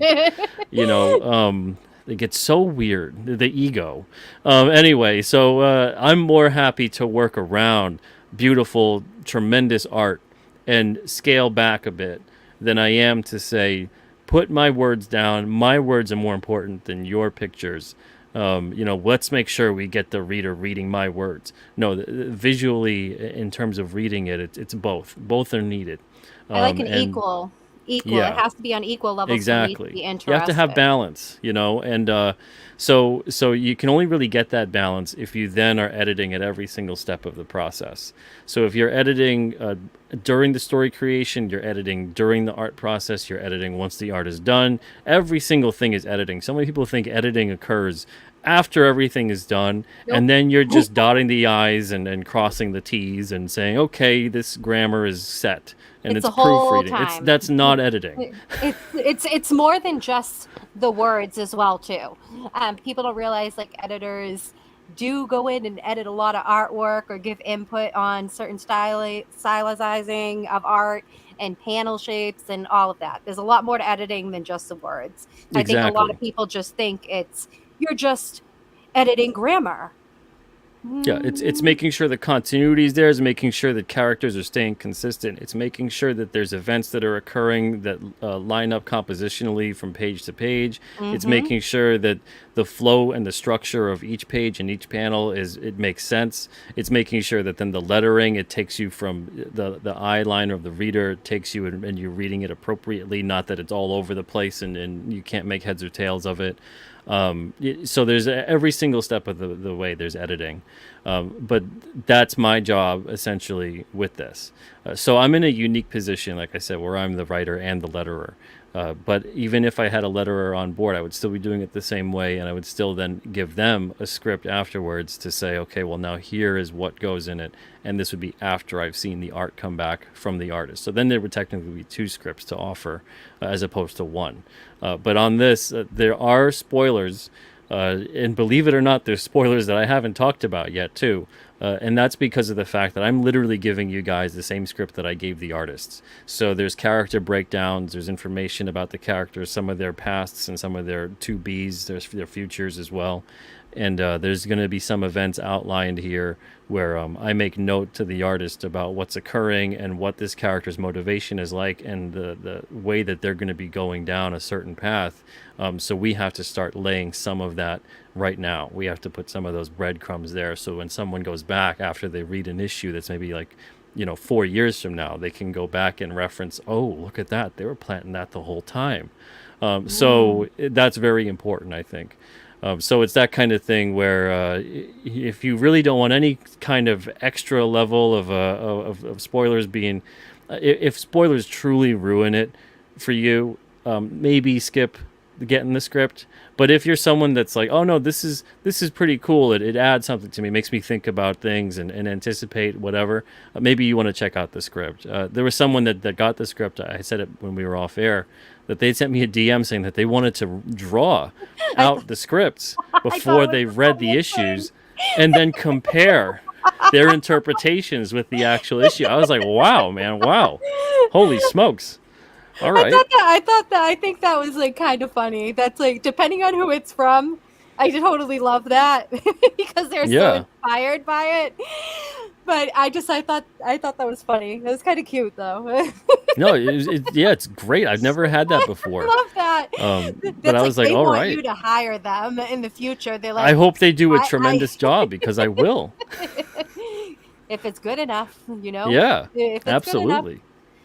So if you've backed this and you didn't add on the script, I mean, there's 2 days left, isn't there? How many days left on Well, this? there's two Or days left of the first 30. okay, and then you're So going then we'll do in. another 30. And at the end of these 2 days, if you scroll down a little bit, there's perks that are Scroll coming down. down that are not going to be offered again. All right. So what So, perks are coming down? oh, Let me know. scroll. You missed it. Scroll up a Oh, little sorry, bit. sorry. It's immediately below. Oh, right there. This?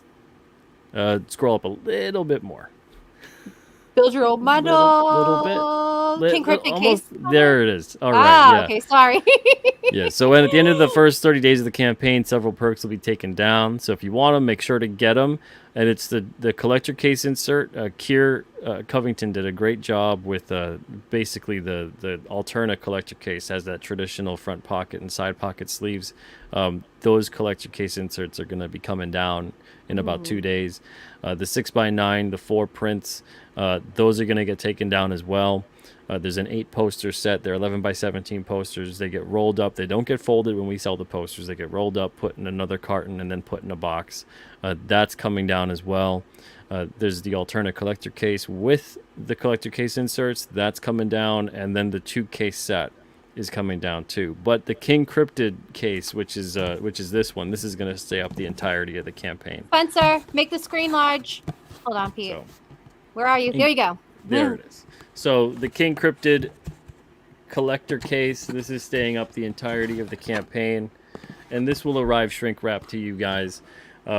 Everyone that's involved with the first 4 I was gonna issues say, can has you open it up? art on Woo! this. Yep.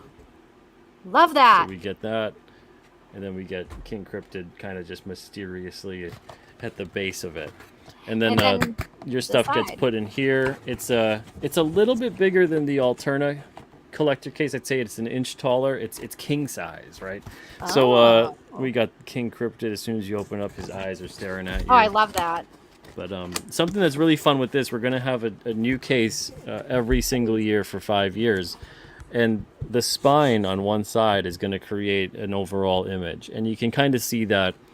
We talk about it on the campaign, so that when you have it on the shelf, if you got all 5 cases, it'll make that image of King Cryptid, and he's kind of doing that thing that he's doing on the splash page opener of issue 2, where he's healing that wolf, but it's mostly just we see King Cryptid in that image.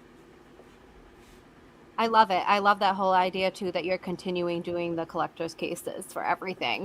Yeah, It's yeah, and they'll out. be different, and with the art that's being used in those pertinent issues as well. And each of these holds about, I'd say, maybe 22 to 25 comics when they're bagged and boarded. So they'll hold quite a bit. That's why I What think 5 is really perfect, because that's around 100 to 125 issues of King Cryptid. And what else do you have that you can show us while you're up on um, the big screen? I'm I like, can show show you us more. the Live Free or Oh, Die sticker. and that's the one that's on. Is that on the shirt as well too? I'm trying to think. Yes, yep, that's on the shirt as well. I have to go back and back the shirt because I have a thing for t-shirts. I love And then cutting them and styling them and if we reach 51K, and I hope we do, we're going to automatically upgrade the shirt to be a glow in the dark shirt. oh, all right. We got to get to 51K, everybody. I'm talking here like it's my money, but back to book. then, then we got the King Cryptid, the prismatic Spencer, sticker here. I love that. And it's a 2 sticker set. I wanted it to look like it was straight out of a vending machine from 1989. And then we've got the King Cryptid trading cards. I love them. These are in, and these are really fun too because they add a different story element. So what I mean by that is, on each King Cryptid issue, there's a front cover, and then there's a back cover. It's like a flip book style thing. Oh, I love So that. I didn't yeah, realize that. Oh, yeah. So wow. it'd be like that, and then you flip it over, and then there's the other, and it would open up. It would all be on the back cover. It would all be upside down. But we put 2 covers for the price of 1 comic. But on the trading cards, it's an 8 card set for the first series, and on the front cover one, there's traditional information about the issue. There's first appearances of characters, and there's issue information about who made the issue, credits like that. But on this, on the back cover, there's actually a report from the New England Cryptid Research I Organization, love that. and it's all basically a cover up. So you'll get the honest interpretation of what the issue is like on the front cover card, but on the back cover card, it's basically a report from Necro, is what the anagram, the acronym Hmm. spells out. So yeah, so what's interesting about this is so I'll read this card for you guys. So this one says Lincoln, New Hampshire, September 19th, 1984. 4 friends, Eric, Linda, Ernie, and Eric's younger brother Jeff, go looking for King Cryptid in the White Mountain National Forest, believing this night to be a special one, as it's the 23rd anniversary of the first recorded UFO abduction in the United States. What happens on that night will change all of their lives forever. So it tells you the first appearances of the characters and things like that. I'm On so this glad you one, read that and I didn't because mine would be very New England. It would be like forever, forever, everyone. 1984. so on this card, on the back cover card, it says, and this is the official report here from the New England Cryptid Research Organization. It says, on September 20th, 1984, we received an anonymous report from a child detailing their encounter with the creature known as King Cryptid. In their report, they claim to have been rescued by the creature on the night of the 19th in an unspecified part of the White Mountain National Forest near Lincoln, New Hampshire. Upon having this encounter, King Cryptid was reported to have flown away from the scene once 3 others showed up in response to hearing cries for help. As this report comes from a minor, we are uncertain as to what degree of seriousness, if any, there should be in response towards triggering a further investigation. I love it because they go with each issue and basically like the Yep. theme of the issues. Yeah. That's so cool. I So mean, it's I like the same thing there with that card and so on and so forth. can put them in your alterna binder. Did you do a Yep. King Cryptid binder? No, Did we you? don't have a King You didn't, Cryptid binder, but but you you have could the still put alterna him, ones. yeah, put him in the alternate Maybe you binder. got to do a King Cryptid binder. Like, Maybe do it eventually. I mean, in I'm going to have a next lot of campaign. campaigns, so so there's Yes, going to you be got a to lot save of some stuff to things. make. I mean, a King Cryptid hat. Oh, I mean, it's I'm just all going to about this. Bandanas, a bag. I want a tote bag. Absolutely. I I want mean, to. I there's want going to to be go a lot of back. stuff to make, and there's going to be a lot of characters to do stuff with, especially certain characters. People are going to start to have an affinity for certain ones, and we'll have merchandise and fun things of those characters as well. This is also on the campaign, too. This is a backer bonus for all physical perk backers. You get Alternate Series card number 8, which is King Cryptid. And Awesome. then there's information about King Cryptid. You get his power stats and all that other stuff, and then some of his origin and his bio there. So there's a lot of fun stuff on the campaign. Want to see some of the? Oh, You let know me see. it. Do I want to see? I guess I want yeah, to see, and we'll I do think that. everyone here wants to So see. this is That is part of so this. cool. The Yeah, this bumper is part sticker. of the secret perk. So Ooh, it's a bumper sticker, I love and that. I saw King Cryptid in the White Mountains. So this is you could put this on your bumper if you want, and people will be like, "Wait, what? What's up there?" I feel like I need that for my So car. exactly. I need it for my car when I'm driving around. And It'll then look good because my car's white too. right, yeah, well, it looked great. And then we had the glow in the dark sticker. This On a actually glows in the moon. dark really well. Yeah, he's in the front of a full moon, Oh, your and this sticker was quality is always great too, Pete. Sorry to cut you off, but oh, thank you. I've always been very happy with the quality of your stickers and the affordability for the And I give quality. you can see there art by Christian Rossi. We give credit to the artists on the stickers for the art too. Art by Alex Jovich. You can see that there. You're just amazing, Pete. And so this was a full moon special last week on the 14th. I missed So that. if you missed it, you missed it. I was sick. See, Oh that's the well. thing is I'll say these things for forever. I mean, I you were sick, so it's different. But some other people have missed it too, and I'm like, man, I say this stuff everywhere I could think of multiple times, and I and want I'm that like, on a all right. hat. I want Uh, that on a hat People have in the wanted this future. as yeah, so That is so we'll freaking see. It cool. won't be a glow in the dark sticker in the future, but I it mean, will be I don't care if it's glow in the dark or not. on I just something love them. else. I love the moon. I just love the whole ambiance of that sticker. I Then we're just, gonna have there's only gonna be 4 of these available on the next 30 days. So this is a uh-oh. preview for you guys in case you missed me talking about this a little bit. It's gonna be a New England Cryptid Research Organization mug. So if you'd like to pretend you work at such a place, I wanted to have it like this is what they have at the office. I love that There's design. a lot of Easter eggs inside of their logo. We got a snake there in the grass, and the snake Yep. makes me think of the Ouroboros, where it's like the number 8 and it's infinite. I just, I love symbolism of things. I'm just. Mm. And then we've got the King Cryptid mug. There's only gonna be 4 of these, like I said. When we these will be in the add-on section, and you got King Cryptid flying in front of the full moon. The Adam art by Warlock said, you gotta create a King King Cryptid Cryptid nightlight Nightlight. for my bathroom with the moon. That would be cool. He needs That one. would be cool. But yeah, so we'll have these up on the campaign for the next 30, and only 4 of them available. But we'll make more of them available for the future if these go really really fast. Oh, We'll we got see. everyone's requesting things. Replicant wants buttons. Okay. You're gonna have to pump out more merch, Pete. So, I mean, luckily you have Well, like I said, we got you're doing like like over 20 years 100 of books, so campaigns. 20 years of campaign, so Exactly. So things are these are the coming. trading card packs. There's only gonna be 500 of these made, and they're almost sold out. The single packs are sold out. There's I think maybe 3 or 4 of the 5-pack bundle left, and then that's it. We're not making any more. 500 are gone at that point in time. So with the Series 1, what you get is 5 cards and 1 sticker per pack. The base set is 8 cards and 1 sticker. Uh, these are the chase cards that are inside of the packs, if you're lucky enough to get one. There's only 35 chase cards out of the 500 packs, so those are the odds. There's 25 signed cards by myself, and then there's 10 sketch cards. And there's only going to be a 1 sketch card per artist. So Ooh. these are the artists that will have sketch cards randomly inserted in the packs. Myself, Christian Rossi, Fabrizio Aiello, Frankie B. Washington, Rob Geronimo, Nick Hunter, Kier Covington, Jeff Elkins, Dan Dahl, and Ian Miller. So Woo, if you that's a actually get, lineup. so if you get like Jeff's, that was 1 out of 500 packs to pull a Jeff Elkins sketch card from one of these. It's going to be really fun seeing people because a bunch of people bought a lot of these packs. it's gonna be fun seeing people open them up, and maybe they'll do videos or whatever, opening up the pack, seeing what they got. There's gonna be probably at least one person that just gets one pack that probably gets a sketch card.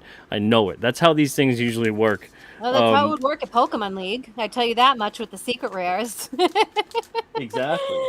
I And mean, what's going to happen with those too? They're all packed up, and then I'm going to have a live stream one day where I'm showing that I'm mixing them all up. So I don't know what's in what, and then that's how they start getting inserted. It's not like they get packed and then they go to, oh, I like this guy, I'm going to put him. He's going to get a sketch card.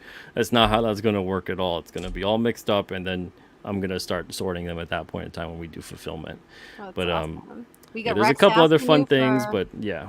action figures here. Adam Warlock wants a King Cryptid Snuggie. We could do maybe a blanket, something like that. Oh, that would be But yeah, cool. there's What a about a lot rug? of I could see him that'll on a be rug. fun. I Yeah, don't know why. Like the I want a standee. That's what I want. I want a life size oh, 7'2" standee. But that would we'll be see. cool. You might just have But to have yeah, that for the office. there's gonna be a lot of campaigns, so that's why I've got a ton of ideas for merch, but I don't want to just throw in like 100 reward options on this first campaign. I want to kind of spread some of them out a little bit. But um, keep the ideas coming, and if we could do it, I'm happy to do it. I'm looking already into making some kind of 3D printed like little oh, figures and stuff like that. That'd be fun. Simonon7 asked if they have gum in the packs. No, no gum in the packs. I No, think there's sorry. like a lot of legalities that go into that, and you have to go through like the whole FDA everything, like to I put just don't gum want in it to packs ruin now. the cards. But yeah, it's gonna be a lot of fun. I saw a question up there before by Gerald Lang asking about annuals or holiday specials. We are gonna have at least one Christmas issue Oh, where King Cryptid is helping one of Santa's reindeer who's gotten lost. that He's is gonna help cute. him find his way, and So there's gonna King, be an interaction where he's got the cryptozoologist team helping him, and he's letting them oh, know, and they're just gonna be like, Santa's not real. That's crazy. Santa is real, and King Cryptid's just gonna shoot him a look and be like, if I Santa can't be exist, what do real, you but think?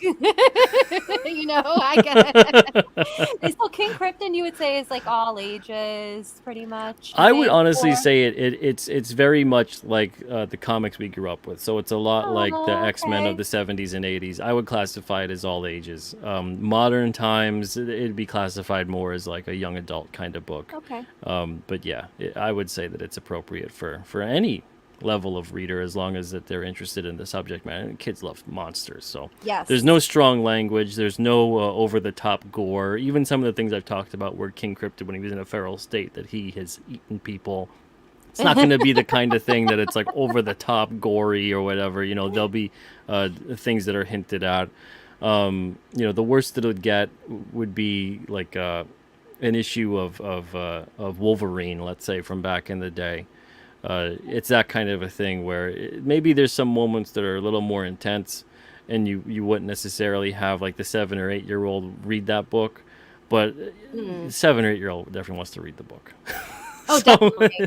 it's that kind of a thing where there's nothing bad in there. There's no nudity or whatever is going on, or anything that's over the top in terms of gratuitousness or strong language. But there's definitely going to be themes and philosophy and conversation that's probably over the heads of a lot of kids. But at the same time, maybe not. Kids are smarter than we give them credit for. So if anything, I think the kids need stuff like that. They need stuff that gets them thinking about things and maybe looking up words in the dictionary, or gets them in a different state of mind in terms of just all the poop and fart jokes that are in everything nowadays. Oh, that's for kids, and it's very low level, low brow everything, and it doesn't ask or expect kids to meet philosophically at a certain level. It just goes, oh, well, they're kids. What could they know? They're just stupid little people. That's not the case. Kids are, I think, smarter than we give them credit for. Oh, I agree, definitely. I mean, my godson is a genius. That kid is going to be like the next Elon Musk, I swear, not because he's my godson, but he everywhere I take him, everyone's like, he's like an indigo child or something. He talks about multiple universes and dimensions and understands physics to a level that I can't even comprehend. That kid he would love this actually. I feel like I have to go back in and back again. Oh You yeah, know, yeah, go for it. Check out when I get my there's a ton t-shirt. of add-ons, especially when we go into the next 30 days. Check it out. Okay. There's going to be a bunch of things that get added, and then on and you don't need to make me a full screen at this point anymore. We can get Kayla back in there. I'm not going to be Pete's done showing anything showing off else. that he has better hair So than me. oh gracious. We do full moon and new moon specials because they coincide with King Cryptid's power set. But it's just a Oh, I love 24-hour that. thing. So, keep your eyes peeled. I'll announce those things as updates on social media, in the campaign, YouTube, all that stuff, and we'll make sure that people, at least hopefully as many as possible, know about it when we put these things, because there'll be either an item that is not going to be available anymore, or it'll be an item that's essentially something special for kind of a discount. So for one of them, I'll tease the fact that I'll have a special on either the full moon or new moon. I don't know which one I'm going to do it for yet, but it'll be the first edition of the Chair graphic novel, the first printing, first edition, and I'm going to sketch in Oh. the inside cover, and it'll be like maybe $20 or something like that, which is like crazy cheap compared to what it normally would be. And it would just be for 24 hours. And then there's another one where it's this book right here. So I guess I kind of lied. I still have one thing to show. So it'd You be this right liar, here. Peter Simeti. So it'd be Lying this on right. my show. It'd be this right here. It's a Five it's a minutes for it's a art. yeah. It's a little 4x6 book. It's over 100 pages, and they're perforated pages too. I made this a couple years ago. This was done through a crowdfunder where everybody that backed essentially gave me something to draw. Whatever. It might have been Oh. a family member, so we got like Jack Sparrow there. Oh, Uh, wow. someone wanted like the Joker, so we have like the Joker there. I Their wonder if you got pets and their my kids. Macho Man Uh, in there so that I commissioned you for. everything was done. No, no, not that. Everything was done on this that had to do with the campaign, but it was all Oh, the drawn campaign. within Okay. 5 minutes. And so I'll have this offered up, and I'll do a little drawing in there because they were all sketch cards. So the backers got the sketch cards, the original art, and then they gave me the permission to put them in the book. And people requested like Jack Skellington, Nightwing, different things like that. But they also requested like she wanted something drawn of herself, and then we had other people that wanted like their kids drawn. Like this one was a baby. They wanted Oh, I love their that. son drawn. I So you'll have like a Batman next to a baby in this book, but it's almost like a weird mini sketchbook. That's so Someone wanted cool. their pet and a Chitara, so it's like I love it's just that though. yeah, it's a fun little book, and I'll do a sketch in it. I'll do a 5 minute sketch in it, and you can request the character or whatever, and that'll be up for one of the full moon or new moon specials as well. So Well, geez, I gotta really pay attention to you got to pay attention to everything. this campaign. There's so many different things. This is Oh, a living, breathing campaign here. There's all kinds of things going on. This isn't one of these like stagnant campaigns where you check it on the opening day and it looks exactly the same by the time it ends 60 days later, or even in demand. There's things that are going to come up for the next 30 days. Things get taken down, and then when we go in demand, things get put up, things get taken down. We got the full moon and new moon I mean, we specials. have a So full moon coming up and a new moon coming up, yep, and I mean, I'm gonna have to, you know what? I'm gonna have to post the moon charts for my followers so I can be like, you gotta go check out Pete's page and see what's going on with King Cryptid. exactly. Sorry, because I follow that stuff. That's me. I like my manifestations, my releasing, and setting my intentions. Anyone that knows me knows I'm very spiritual and into that. Spencer always calls me a hippie about it. But now people are going to have to pay attention to that. So I guess I can post stuff like that and people will get into There you it just go. because of your comic, not Yeah, because yeah. the reasons I'm into it. But now I really have to pay attention because I want that 5 minute book. Yeah, I mean, we get into the metaphysical with this book. We get into a lot of that supernatural, paranormal type stuff, but there's also a lot of that metaphysical and spiritual kind of stuff that occurs, and that makes its way into a lot of the stories as well. There's a lot of stuff about different minerals, crystals, stones, different Ooh. things that are made of certain elements. We got Oh, elemental gods that are in here. There's all kinds of stuff. There's a lot of fantasy, sci-fi. There's a little bit of horror. There's all different kinds of elements to King Cryptid. But I'm nerded out hopefully, so hard right now. yeah. So it all plays like these little parts of into the stories and kind of flesh out a lot of different things. But it's not that way where you don't necessarily have to know everything about these kinds of things because we'll catch up to speed with what it pertains to in the story. But if you do know these things, whether it's the metaphysical type stuff, whether it's all that kind of You're other gonna stuff make me about, think. You're going yeah, to a make lot of me think a astrological lot. stuff, and yeah, there's a ton in the book. But if you know something about it, it'll be even cooler to you. You'll have like your little geek out moment, and it's the stuff about cryptids, and then stuff about paranormal history, stuff about New England history as well. And then there's also a lot of different issues where there's flashback issues that are not just 1984, but we go back like hundreds of years with some of these issues, and then sometimes even further, because there's a bunch of issues where there's like portals and there's time travel Mm. involved, and there's all kinds of different things. But like I said, I have to sit on all this stuff for years. I'm I like, wish I'm I could trying to. just do shows every day and be independently wealthy, and then just do like a story hour and just tell you guys a story, because it's torture for me to have to sit there. And the only solace I get is that I know that a very talented artist will work on this story and bring it to life. But other than that, I'd love to just be able to every single day just tell all these stories and just talk about this stuff. I absolutely I love it, and I love the fact that people are getting into it, and I love talking about the character. So anything to do with the character, the world around the character, and all the other things that are occurring, that's something I want to do the rest of my life. And I think with everybody's help, hopefully I can. You will. I know these things. You will. Well, I'm This is seeing the something I number. know. I'm seeing the number 137 everywhere, which means a lot. So Oh, it does. That does mean a lot. And when you break down when you add all those numbers up and what it means spiritually, yeah. it So means 11. maybe And then I will 11 indeed goes into be doing 2. this.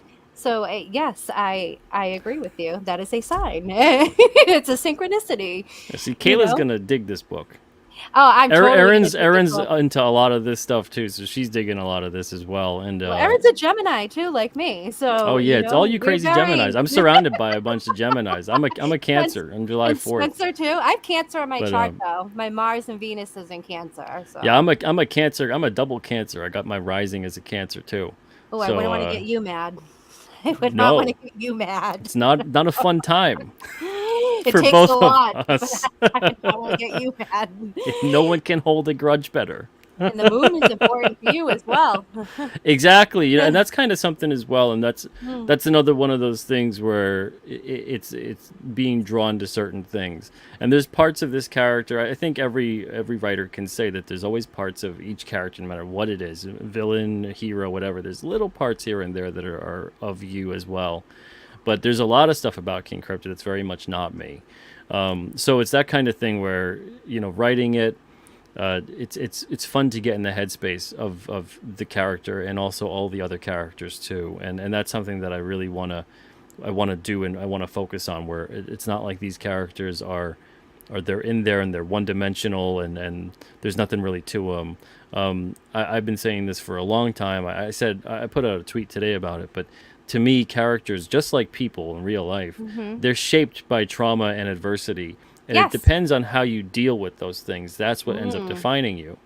So that's what, even as a character, that's what will define your path as a hero or a villain, is how do you deal with that trauma and adversity. Do you So persevere? Do you go into yeah, fight or flight mode? I mean, there's so many exactly. different things There's so that you many, can do different with pathways to that. take, and that defines at the end of the day what you are as an individual, and how you respond to the world around you. So it's that kind of a thing, thinking about that with all of these characters and how all these little things shape them. But at the end of the day, they're the ones that get to define who they are based on what they do. And it's the same thing with people. People Hmm. go through tremendous, awful things, and you'll never know sometime, because they just don't talk about it, and they brave it, and they chin up, and they kind of make the best out of the day. And there's some people that, like, they don't go through almost anything, but all you Mhm. do is hear complaints all the time. You think that, like, their whole life was horrible. And so it's that kind of a thing where it depends on your outlook, it depends on your attitude and how you face life, as opposed to what life is bringing to you. That's really what everything, I think, is about. And when it comes to character building, it's the same thing. And that's why I think there's certain characters we respond to, and then there's other characters that are just, they just don't really feel like they're all there, because they don't really have any of that kind of stuff in place. They're just kind of, maybe they look cool, or they have a cool power, or something like that, but they just don't really have the mythos and the backup stories and the cast of characters supporting them, or against them, or they don't have the situations that give them a chance to shine through these moments of adversity and have them make tough decisions. And that's what really makes a character, I think, endearing to people and makes them resonate. So there's a lot of that kind of stuff with this story, and with a lot of these characters as well. But I mean, that's at the end of the day for the readers to decide if I'm pulling any of that off. I hope they just enjoy and have fun with the story. And if it means something to them, and the characters actually, 10, 15, 20 years from now, whatever it is, if someone comes up to me and is like, man, King Cryptid, like, changed my life, and I'll think, That's like the highest honor. yeah, that's like, then I did something good, because that's what comics did for me, and that's what I'm trying to do with this comic. I'm trying to bring a little bit, and carry that torch for the way a lot of comics helped change my life, and help me through a lot of different things in life, and through a lot of these characters, and a lot of the different things they went through, some of the things they overcome, and it kind of, you get inspiration from that, and I don't just get inspiration from fictional characters. I get inspiration from real people too. But it's that kind of thing where you see these tremendous moments of adversity and these impossible odds, and you draw strength from that, and you kind of go, well, it's sort of like when this character went through this sort of thing, and I hope I can be brave or courageous, or do the right thing in that tough moment. And I think we all kind of, every day, there's a million different things we go through, and I think we all think of things like that. And that's, again, the power of storytelling, and characters that we care about. Yep, and then there's also like who you show to the world and who you are when no one else is watching. And I love Yeah. to see some of that play out into the stories. And that's why I think it's really cool that you brought back the thought bubbles, because it's what we're seeing and then what they're feeling or thinking. And I love that, with the thought bubbles being played into the story. Yeah, I And mean, that's there'll be moments where King Cryptid is very stoic, and he's very, he gives the appearance he's very strong, but in his thoughts, he'll be unbelievably vulnerable and very concerned. it's like a But paradox. but he knows that in this moment it is not the time to show that, because I have to Mm. be strong, because this person needs that right now. And I think we all kind of go through stuff like that, where we feel like that sometime. But it's that kind of thing. It's all these little layers that you can get through the wonderful medium of comic book storytelling, and some of that has gone away, which I think is so unfortunate. But I'm going to be bringing a lot of that back. I love that. I think that you're doing that. And I think, the people that you have at Alterna, that you have doing books at Alterna, are doing that. Oh yeah, absolutely. That's why I want to say that's why you have such a selection process, because I think it's one of the things that's important about Alterna is that you want people that tell these amazing stories. And I mean, you've said it 1,000 times before, so we don't really need to touch on it. Yeah, But yeah, I love the stories you that know, transcend, and I feel like generationally, you could pick it up 50 years from now, and someone could still read an alternate comic, and get something from it, and they wouldn't feel like, oh well, this isn't my generation, or this is something that's over my head in terms of this character behaving in this kind of a way.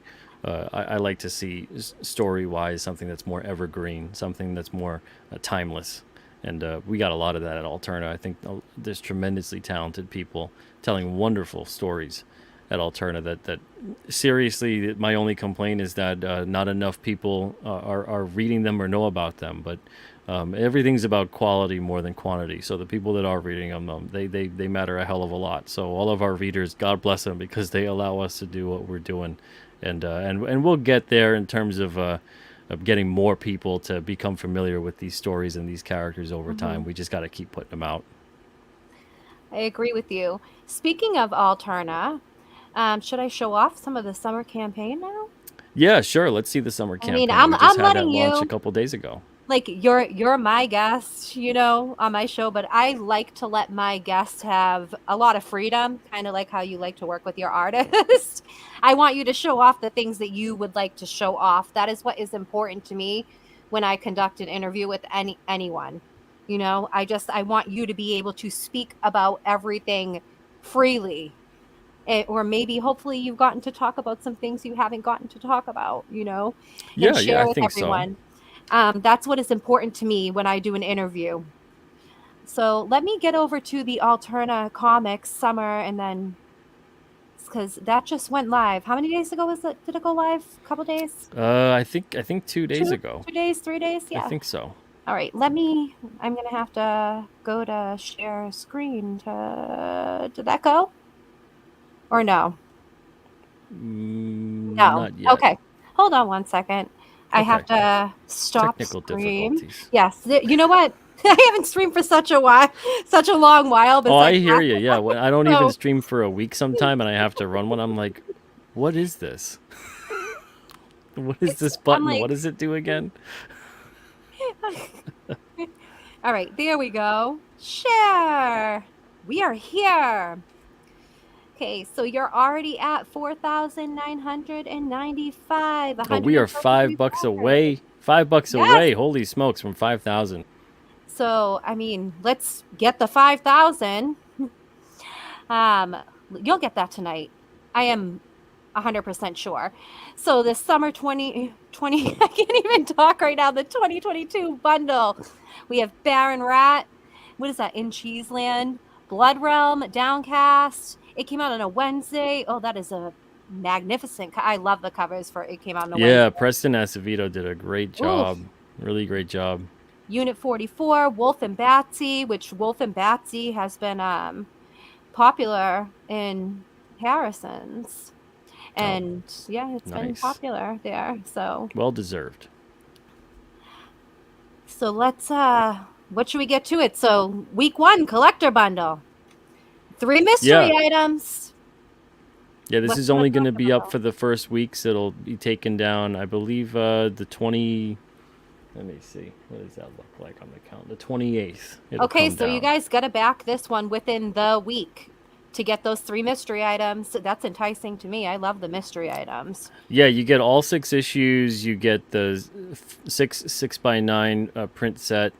You get a black and white sketch card commission of any alternate character, and you get a couple of great artists to choose from.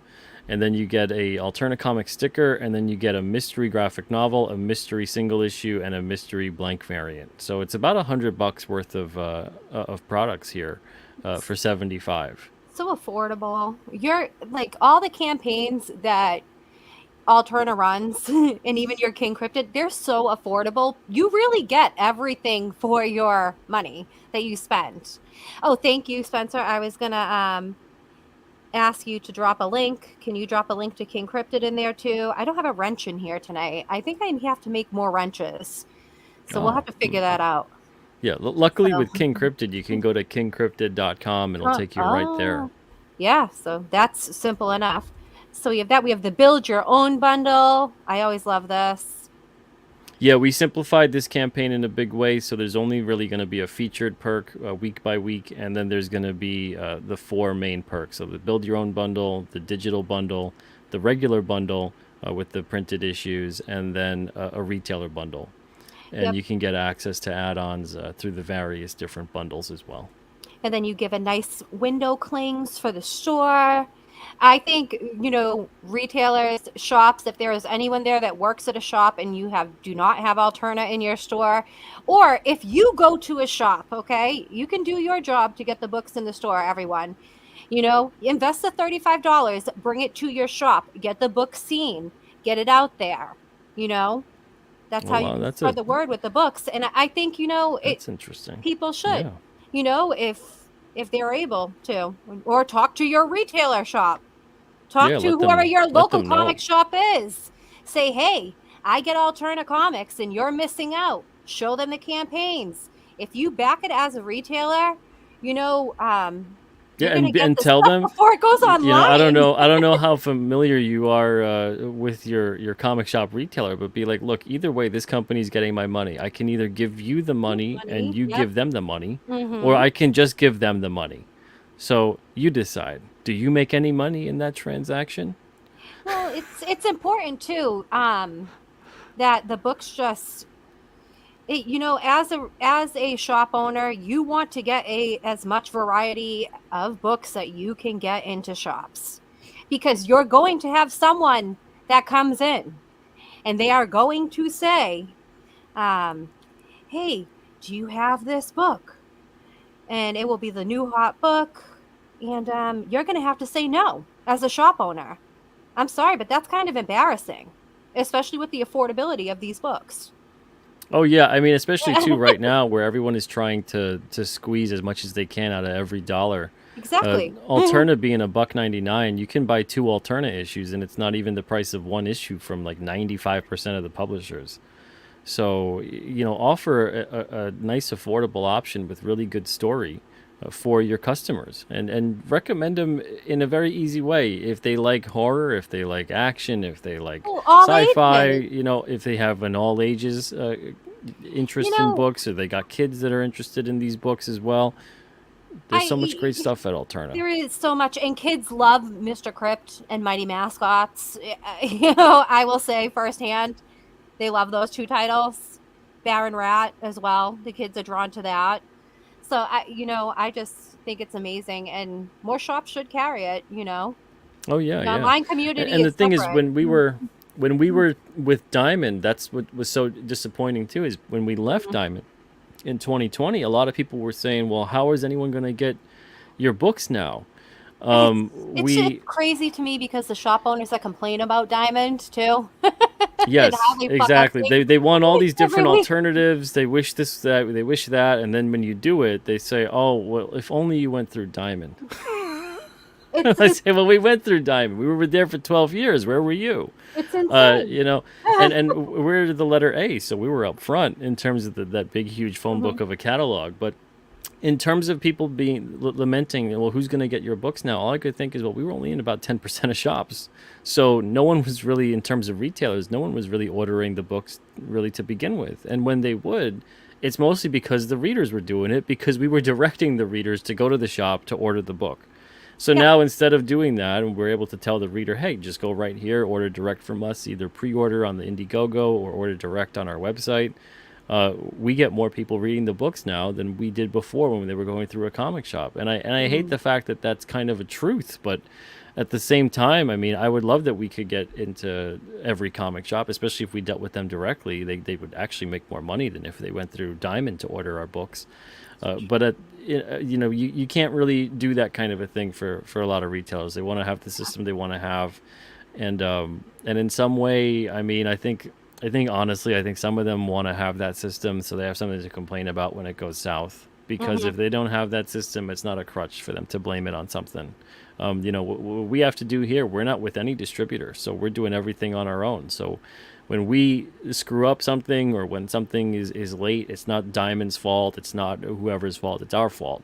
When things aren't going great in terms of getting books out or whatever it may be, or something's happening, there's supply chain issues the past 2 years, unfortunately, but it still falls more on us than it would on a distributor messing things up. And Diamond messed up a lot of different stuff for us. They cost us almost, I think, 16 to 17,000 reorders over the 2 years we were with them for newsprint issues.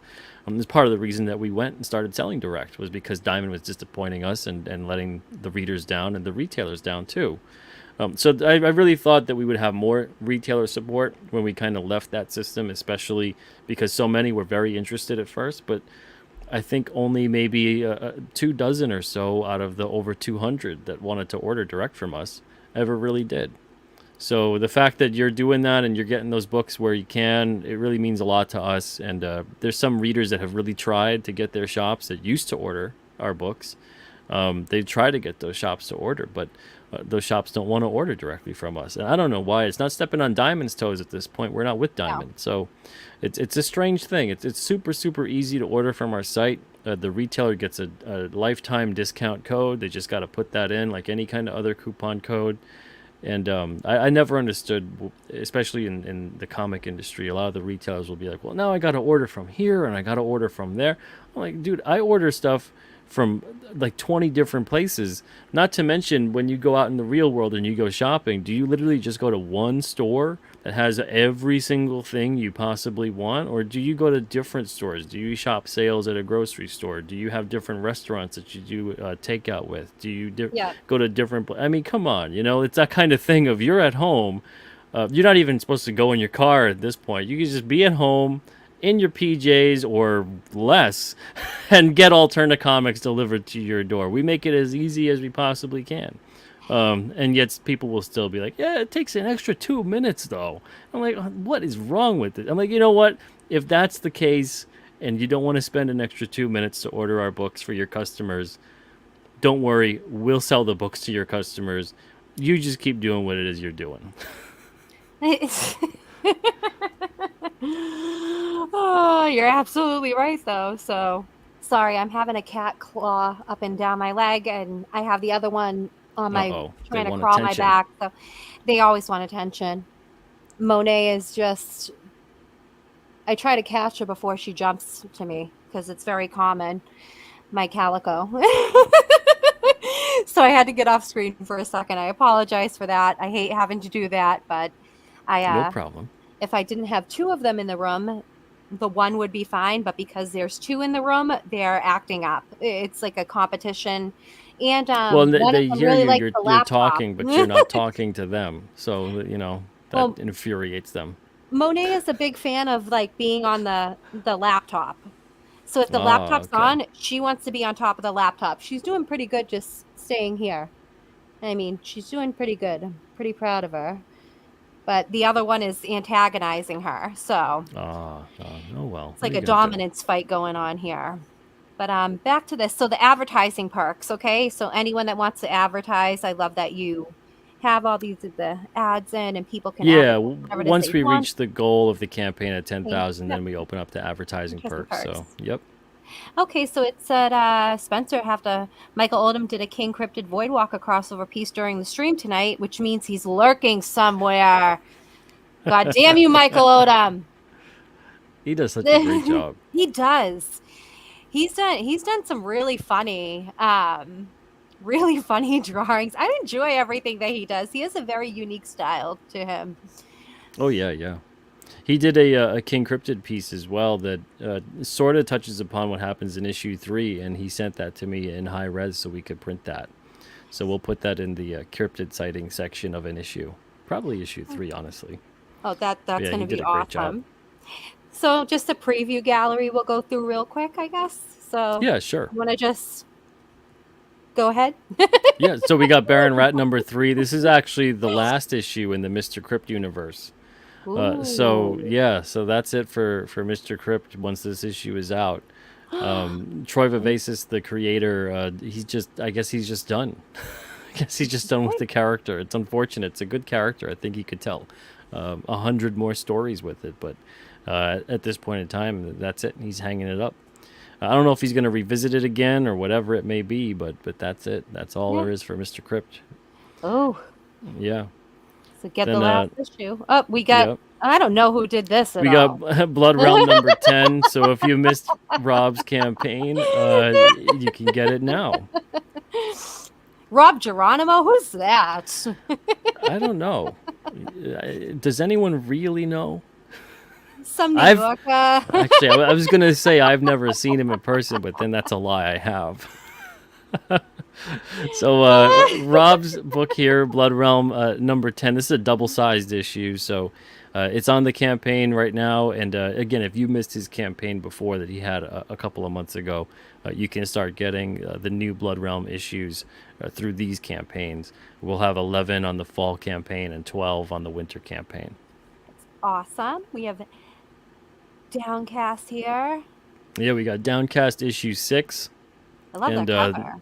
yeah, It's a great looking cover. It's a little bit more, I guess, a little bit darker of an Parker, issue. yeah. Yeah, and he really starts Clint really starts setting up a lot of different villains and different characters with this. I guess you could call it a second story arc in a way. I know he's releasing his creator exclusive versions as graphic novels, and we're kind of doing it the backwards way of the graphic novels first through the creator, and then we publish the single issues. But people have been really both enjoying the graphic novel format with Clint and then also the single issues on newsprint with us. But with the single issues, it's fun because you get those covers, you get that comic book feel, everything. But we have this character called Carver, aptly named, and he's got a bone to pick with the kids here, Joe and Jax, and he's got a revenge on his mind.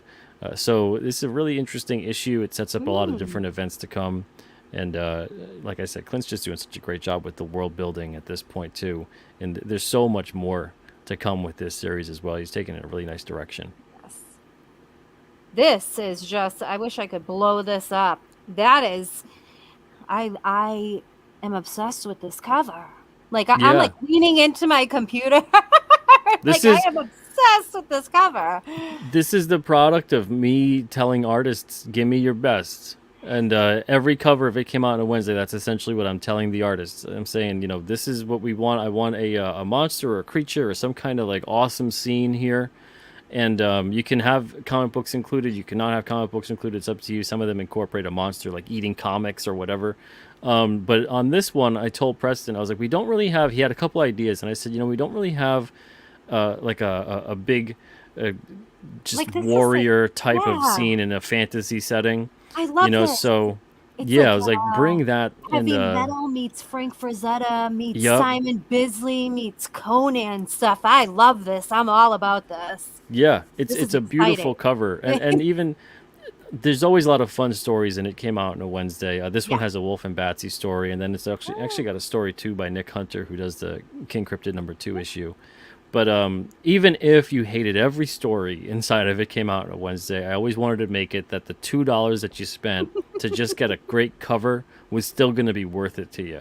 So on this one, I think it's more than $2 of amazingness on this cover. He painted the whole thing. It's on a canvas. You can see it when we print it out. You'll be able to see if you look really close the little bits of canvas here and there that show through with the layering of the paint.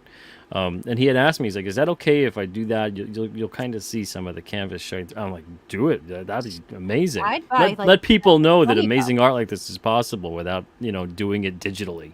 I know. Uh, I'd pay $20 for that cover easily. yeah, and I he would. set up this.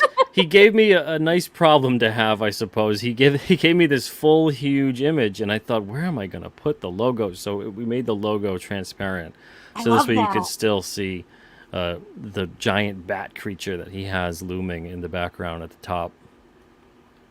Preston, if you're out there and you see this, this is fucking amazing. Like I don't Yeah, even mean to he's. swear, I mean, but he's got like some print or something on this. I don't know. Wesley Snipes. He's like this guy. I guess he's done movies, whatever. He's got well, he's got yeah. a print on that campaign, But this is where the Ugh. real action is. He's got a cover on this campaign. I mean, this is insane. I love this. I think this by far is one of my favorite pieces of work that I've seen from him. Oh yeah, I yeah, love his terrific. work. But this, I love this. It Yeah, just and the thing is too is that just like everything else at Alterna, it's creator owned. So he owns the rights to these characters. And I told him, I was like, "You're gonna do something with these, like make a book or do whatever." And yeah, he's he like, "Yeah, I should. think I'm gonna do." It's like you gotta, you Yeah, can't he put should. these amazing looking characters and never do something with it again. If he does do a book with it, hopefully he thinks about sending it to Alterna when I he's all think he done. should. Oh, it's great. He did such a tremendous job. Really, I really love great it. job. I don't even think Alterna doesn't have a character really like that. You guys don't, right? No. Like Not what? really. I mean, Blood Realm kind of has that fantasy. Well, Blood Realm is fantasy, but like a character like Yeah, that like would a be so purely like a awesome. fantasy world. Yeah, Yeah, yeah. like That'd be this fun. hyper masculine. Like I don't Like even know what to describe. Like this is awesome. yeah, like like a super high T, Yes. He-Man, but like I on even more steroids. yes, I'd love to see Alterna have something like this out there. Yeah, that'd be great.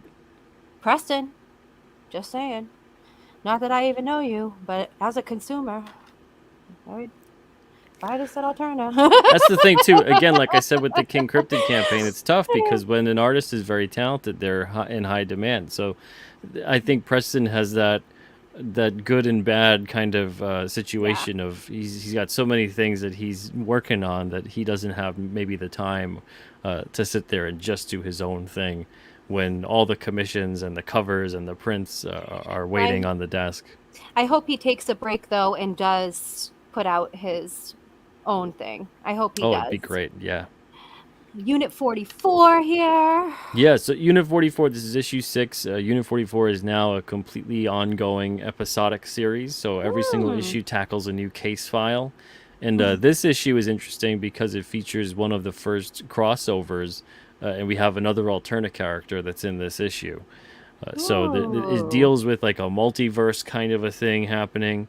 Um, and Hmm. Wes has a lot of fun with it. So if you've been enjoying Unit 44 1 through 4 that came out a couple of years ago, number 5 Hmm. is shipping out now. We got a bunch of the spring campaign books in yesterday, and I'm shipping out a bunch of those already. But issue 5 was tremendous. That was a great issue. I think the way he's doing it now is perfect. The way he has it in episodic, and every single issue is a new case file. I think that's a perfect way to tell this series with these two Area 51 agents, and you basically learn about Unit 44. For those that don't know, is the storage unit for Area 51.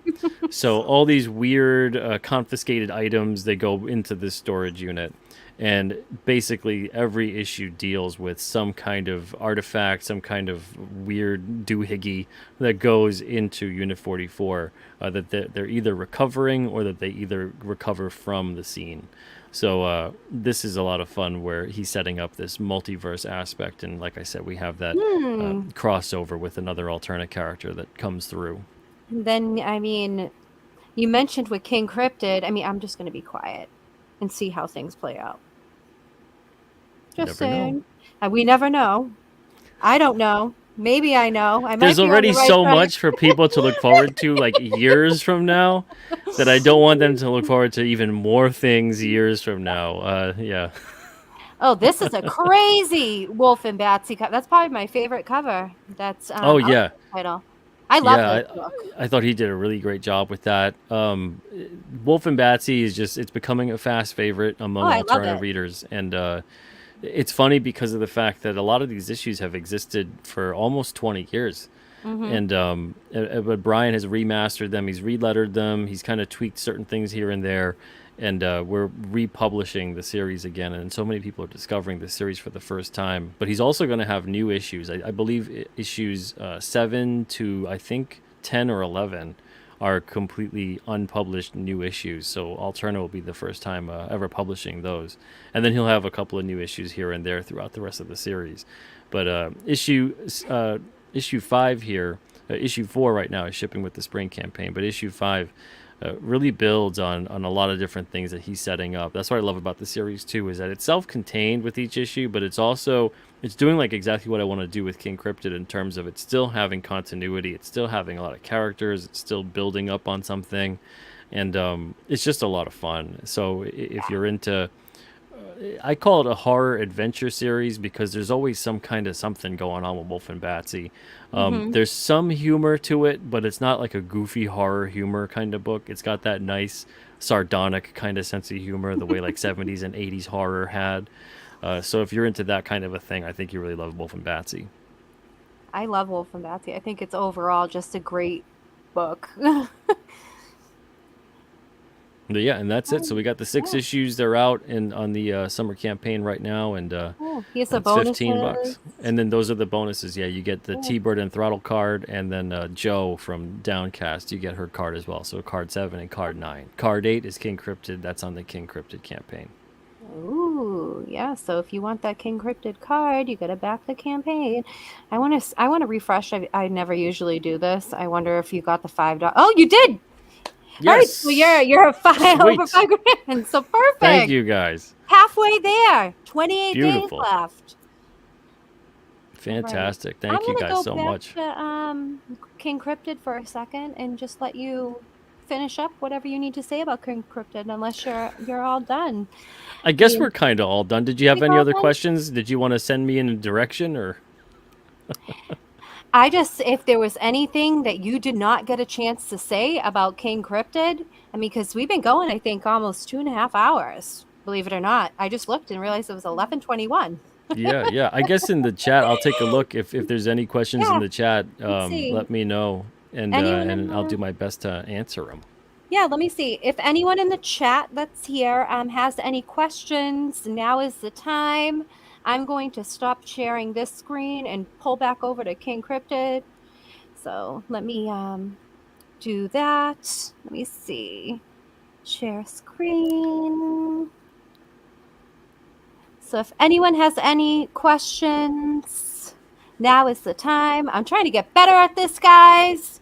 Now I'm asking you for questions and you don't have them. And then when I'm not asking for questions, oh, I'll scroll Spencer's up scanning too, and I'll back. see. I was trying to catch some of the ones there. Rex Doom is saying he drank a new Mountain Dew Baja Blast energy drink and entered another dimension. Oh Oh, goodness, that is is the that's dimension interesting. filled with toilets? Because that is certainly in your future, sir. Either that or he's going to stay up and game all night. Goodness, nothing like carbonated oil drink to clean the pipes. All right, we have a question. It looks like, when does King Cryptid enter a portal to Loveland, Ohio, and battle frogmen? I don't know. I don't know if I'm ever gonna have him do that. I'll certainly think about it. There's a lot of different things that King Cryptid's gonna go up against. There's sort of a hierarchy of cryptids in the King Cryptid series. So there's these ancient like demigod levels of King Cryptids, these monsters and beasts that have been around for forever. And then there's these King Cryptid level cryptids that have been created through magic, through curses, through all these kinds of different things. And then there's the modern era of cryptid, which is basically genetic experimentation from black budget science through shadowy secret government organizations. So there's kind of Hmm. a hierarchy of cryptids, and each of them kind of doesn't like the other, and King Cryptid's kind of caught in the middle. He's kind of caught in the middle with a lot of different things. But we'll see some of the legendary cryptids throughout the book, and then we'll also see some of the ones that are like King Cryptid that were cursed. Some Hmm. of some of the cursed ones are also ones that we're familiar with. But then there's Hmm. also, I think, for the most part, a lot of them are genetic experiment cryptids that are basically derived from the DNA of various cryptids, whether they might have been the demigods of the past or the cursed magic based We're cryptids. getting some hybrids perhaps in Yeah, yeah, there, yep. descendants down the line. I mean, I'm kind of hoping, I don't know why I thought of this. I mean, have you ever heard about Dogtown in New Oh yeah, England? yeah. There's gonna be an issue with Dogtown. Oh, I go there all the time. Yeah, So I yeah. don't, have you been up there? Well, we lived in Gloucester for about Yeah. 3 years or so, and You, yeah. so I'm kind of hoping. I was actually there earlier today and then earlier this week. I go up there and I walk by myself. And people think I'm crazy for doing it, but I love the whole ambiance. And Yeah, there's a there's gonna be lot of a lot of different things with King. There's gonna be secret society stuff. There's gonna be cults. ooh, There's gonna be a lot of different things that occur. A lot of like there's gonna be an issue in the future. There's a cult that worships King Cryptid, and they're trying to do a human sacrifice to basically appease him. And happened he down in thinks, Salem. yeah. So what they're gonna end up doing is essentially they kidnap King Cryptid, and they don't kidnap King Crypt. They kidnap somebody else, and what happens is that they lure King Cryptid there, and he has to go there on the night of a new moon, and they're trying to force about his feral state so that he basically slaughters their offering, and this is to get in his good graces and hopefully bestow the immortality that they think he's a creature that can give immortality to people.